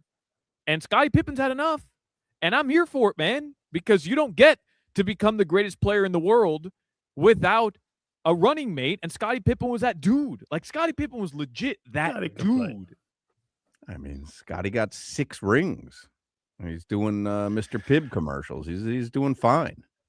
Well, the 1 year Jordan took off.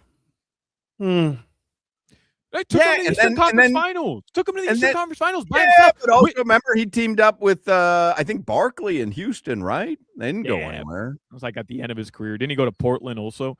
But bro, MJ before Scotty got there never made it out of the first round. No, I never diminish Scottie Pippen's effect on the Bulls because never made it out of the first round. Never beat Larry Bird in a playoff game. Not have 6 rings without Scottie Pippen. No. But for him to say he's, take a shot at Jordan, that's something else. I like it. Miss when you come at the king. Well,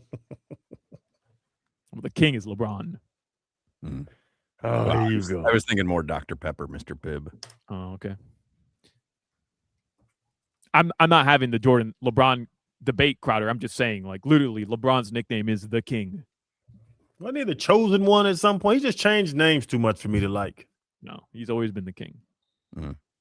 He has the chosen one big tattoo somewhere, doesn't he? Is Tommy Tige still taping something? Yeah. Because I love this guy in the chat, his suggestion.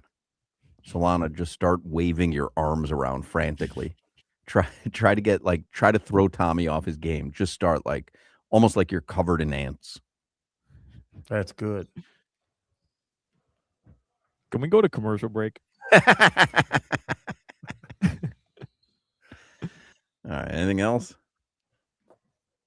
Just your weather. All right. I should mention the Heat, their game tonight is a 7:00 start time, and the Panthers do play tomorrow. Kane Hoops did lose in the second round yesterday to Purdue, but shout out to Kane Hoops. Your weather right now in South Florida. Oh, someone puts on the text line, does he go by Mr. Pip on the commercial? Like, is it Mr. Pip for Mr. Pibb? Nah, I don't think that's kind of lame, isn't it? I think that's funny. Yeah, that's a funny tie-in. Yeah, that's funny. Ask Tommy Tige if he likes Dr. Pepper or Mr. Pibb. Tommy, when's the last time you had a Dr. Pepper? Oh, God. At least 10 years ago. 10 years? Have you ever had a Mr. Pibb? Never? Yeah, me neither. Touch him and say thank you. The weather in South Florida right now, 79 degrees. Tonight, the lows are going to drop down into the low 70s, upper 60s in parts of South Florida. That weather report, conveniently, brought to you by Tornado Roofing and Contracting. Storm season is coming. Make sure your home is ready. Get your free roof and window estimate today. Visit tornadoroofing.com.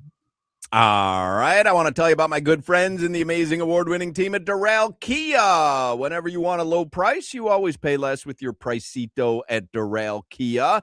Take advantage of a Pricito now on all your favorite new Kia models like a Sportage, Sorento, Telluride, K5, Soul, and more.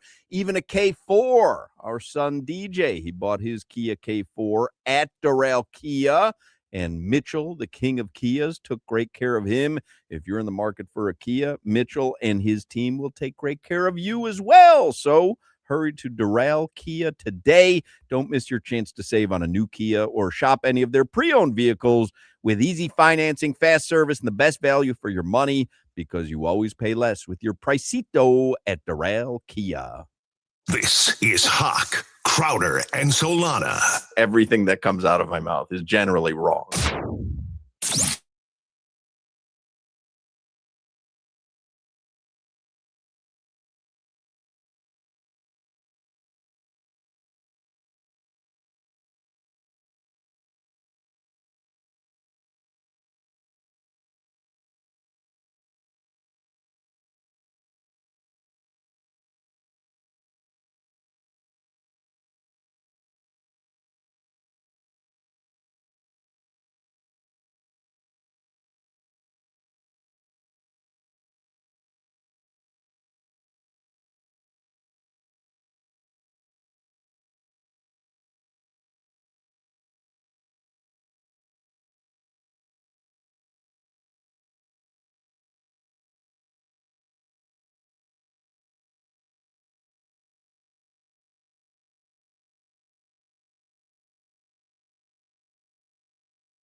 TLC's coming to the Hard Rock Live.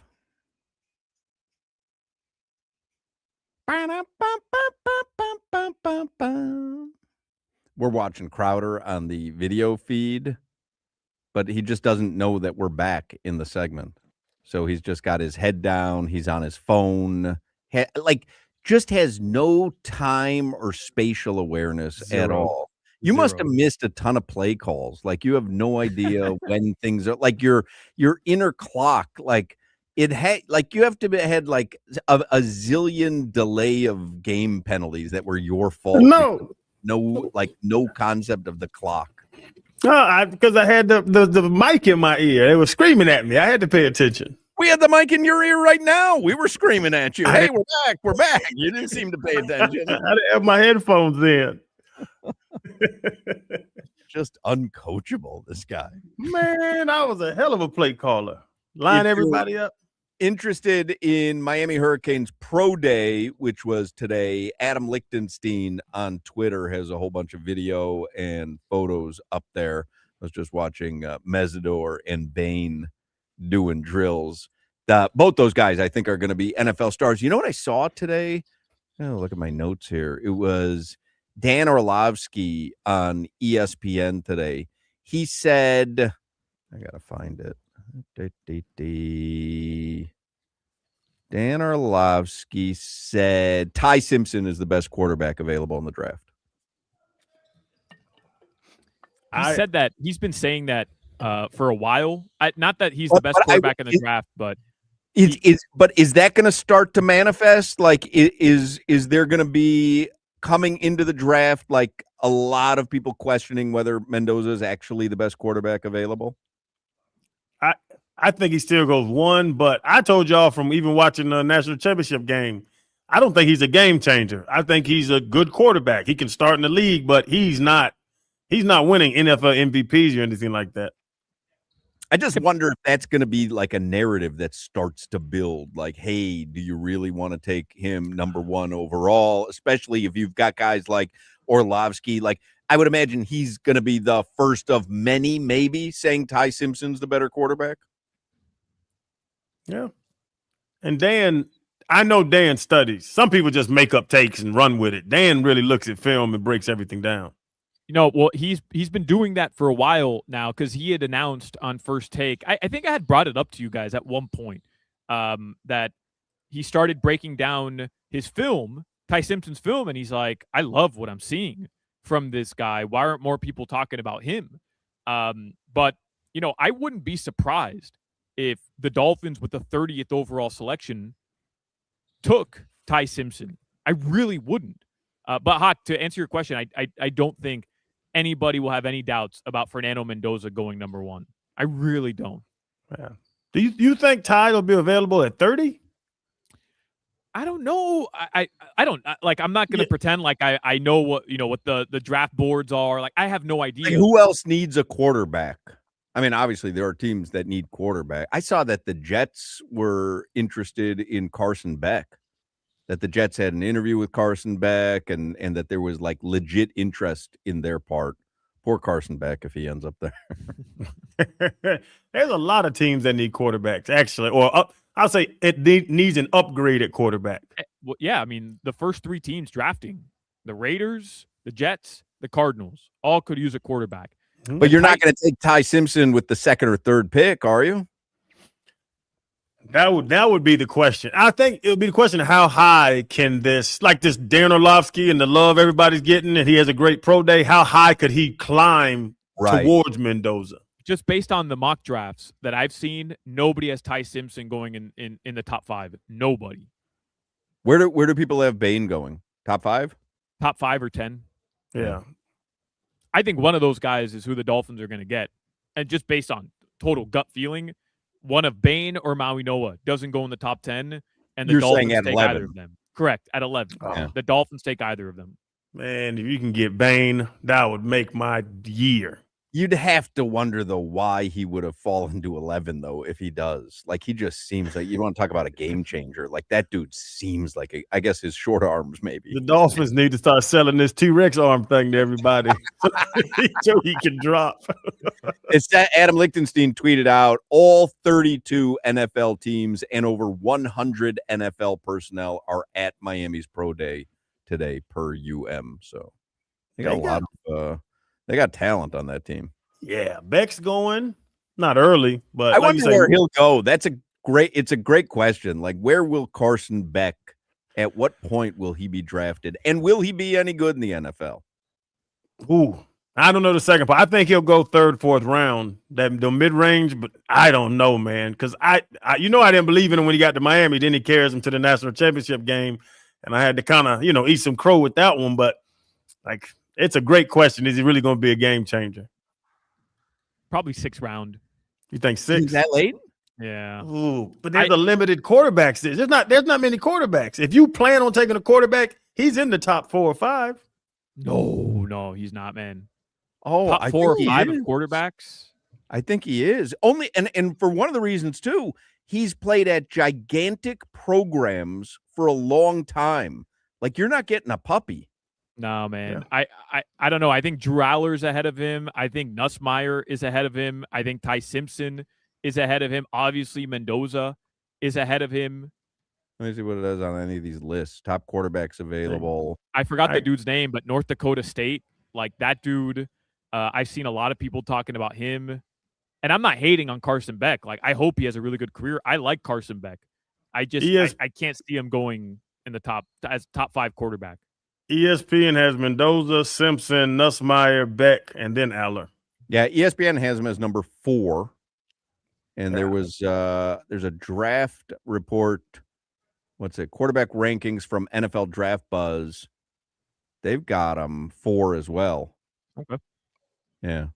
I think just also based on the programs where he has played, like there's some cachet that comes with it. And he went to the national championship game coming out of the draft. That's a pretty good calling card. I agree with all those things, by the way. Like, people were crushing Beck because of the interception, and I get it. But the Hurricanes weren't in that position without Carson Beck. And if you go back to the Ole Miss game in the semifinal, bro, Carson Beck was money in that second half. That was one of the most exhilarating offensive performances for both sides of the football. Like, Carson Beck had to deliver time and time again, and people want to act like, oh, well, he had Malachi Toney, how easy it is to get him the ball, but it's just not true. He was making some legit good throws. Malachi Toney to me is the biggest question going into next season, because now every defensive coordinator at every college knows about Malachi Toney. We all had the same question going into last season. Do they have any weapons for Carson Beck? Remember, we were talking about that leading up to game 1, and then all of a sudden Malachi Toney just broke out, and you're like, wow, we got one. I wonder what sophomore season is going to look like for him, because he is no longer flying under the radar. All-American sophomore season. No slowing down. No one's able to slow him down. Hoch, because then as you're now going through the ACC, as he's now making his name, those defensive coordinators have 5, 6, 7, 10, 11 games of film on Malachi, and they still can't stop him in the playoffs. They had a season and couldn't stop them. Malachi Toney is special. He's one of those, they get him open, how they move him around. They can't let him get jammed at the line because they move him around so much. He's going to ball next year. Oh, one other thing I wanted to mention before we get to the 5 o'clock Funky Buddha happy hour. Lee Sterling had an incredible Friday on our show. He gave 3 picks and he went 3-0. He had, was it Utah State that that day? Wasn't that the game that we bet on? It was Utah State. Yes. Then he had the UFC game, the UFC fighter Michael Page. I bet. Yes, Michael Page. Yeah, he won. And what was the other one? He had the Hurricanes, right? In round 1, he had the Hurricanes laying 1.5. And then Sunday, I had texted him, hey, how we feeling about this Hurricanes game? Because I didn't feel very good about it. And he was like, yeah, I think Purdue's going to beat them by about 15. So I bet the Hurricanes, I bet Purdue -7.5 and bought it up to 9.5, -7.5 and -9.5. and he was right on that as well. The only one he got wrong, it wasn't on our show, but yesterday he had told me his pick of the day was going to be St. John's, and St. John's won by 2. They were giving 3.5. So that was the only loser that he had for me. But on the show, 3-0 for Lee Sterling. So props to him. That's a sneak preview. That could be a Who Got Funky, courtesy of our friends at Funky Buddha. That wasn't going to be it today. We'll do it tomorrow because we don't have time today. But could have been Lee Sterling because Lee Sterling got funky on this show. 3-0 if you played his picks on the that he gave us on Friday. All right, we'll take a break. 5 o'clock, Funky Buddha Happy Hour coming at you next. You're listening to the Hoch, Crowder, and Solana Show. Tighten your ass up, Whale.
Heat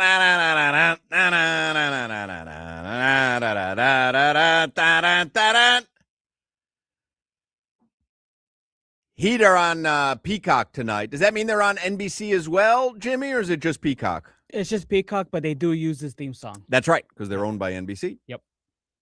Heat tonight. They tip off at 7 o'clock. 5 o'clock hour is the Funky Buddha Happy Hour, and it's brought to you by our friends at Funky Buddha Brewery, where tonight Dan Day will be hosting trivia. I see Dan Day in the studio across from me right now, and he will be hosting trivia starting at 7:30 p.m. Schedule for the Funky Buddha Tap Room in Oakland Park this week. You've got poker tomorrow night. Poker, free Texas Hold'em tournaments, 4 p.m., 6 p.m., and 8 p.m. Wednesday, Magic the Gathering, Casual Commander, that's at 6:30. And at 6 p.m., they have a Pokemon trade show. So for collectors on Wednesday, Funky Buddha is the place to be. Thursday night this week, they have another poker night, free Texas Hold'em, 6 p.m., 8 p.m., and 9:30 p.m. And then Friday, you've got live music. Saturday, you've got the tournament, I guess Thursday night as well. And Sunday at Funky Buddha, the tap room in Oakland Park, you've got bottomless brunch beginning at 11 a.m. And they've got an official Panthers watch party this coming Sunday at 1 p.m. So it's all going on at Funky Buddha in Oakland Park. Make sure you follow Funky Buddha on Instagram. They have two different accounts, Funky Buddha Tap Room and Funky Buddha Brew. I would follow them both. Just click on the old Tap Room account here just to see if there's anything I missed. Nope, trivia tonight. That is the place to be. So tonight, Heat play at 7 p.m., which means preheat with Alejandro Solana and Tommy Tighe. That begins at 5:45 tonight. And then game tips off at 7. Jason Jackson, Amy Audibert will be on the call. And you'll be able to hear it right here. The only local broadcast for the Heat game tonight is right here on 104.3 FM WQAM. And again, if you want to watch it, there is no FanDuel tonight. You can watch it on Peacock. So your lineup for the NBA tonight, we were talking earlier, the Heat line is 3.5. Spurs are 3.5 point favorites tonight over the Heat. Your other games tonight, Philadelphia is hosting OKC, and OKC is a 16-point road favorite. The Lakers are in Detroit. We know no Cade Cunningham for Detroit. Lakers are 1.5 point favorites in Detroit tonight. Orlando's hosting Indiana. Orlando's a 12.5 point favorite. Man, the lines on these NBA games this time of year just shows you what's going on between teams that are trying and teams that aren't. Atlanta's a 14-point favorite tonight over Memphis. The Chicago Bulls, my beloved Chicago Bulls, they're hosting Kevin Durant in Houston. Bulls are 8.5 point dogs at home. Kevin Durant over under tonight is set at 25.5. Matas Buzelis, my man, 19.5. Josh Giddey, 17.5.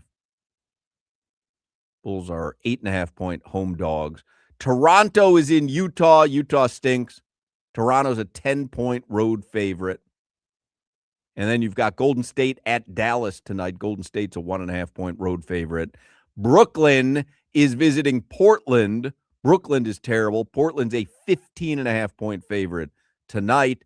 And then the very late game tonight, 10:30, the Clippers are hosting the Milwaukee Bucks. And the Clippers are 13-point favorites at home tonight. All right, let me give you your official headlines for the 5 o'clock Funky Buddha Happy Hour. They're brought to you by Doral Kia, home of the Pricito, our lowest price.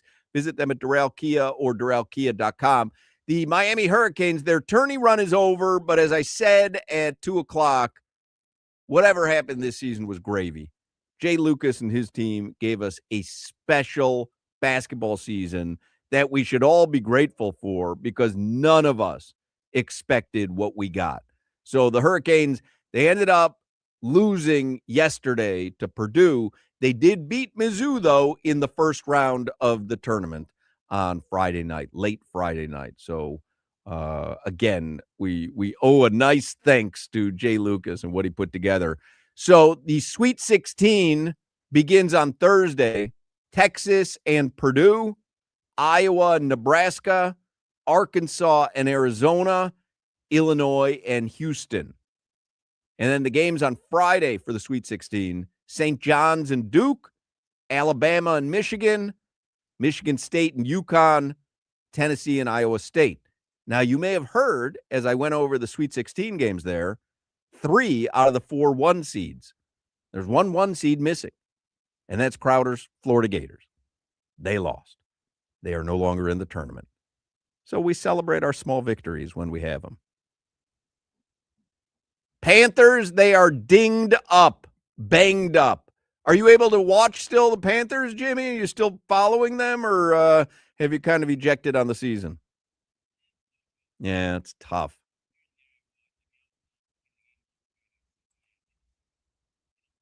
Yeah, well, they're all injured. Nico Mikkola is going to be out 4 to 6 weeks. I mean, it's just a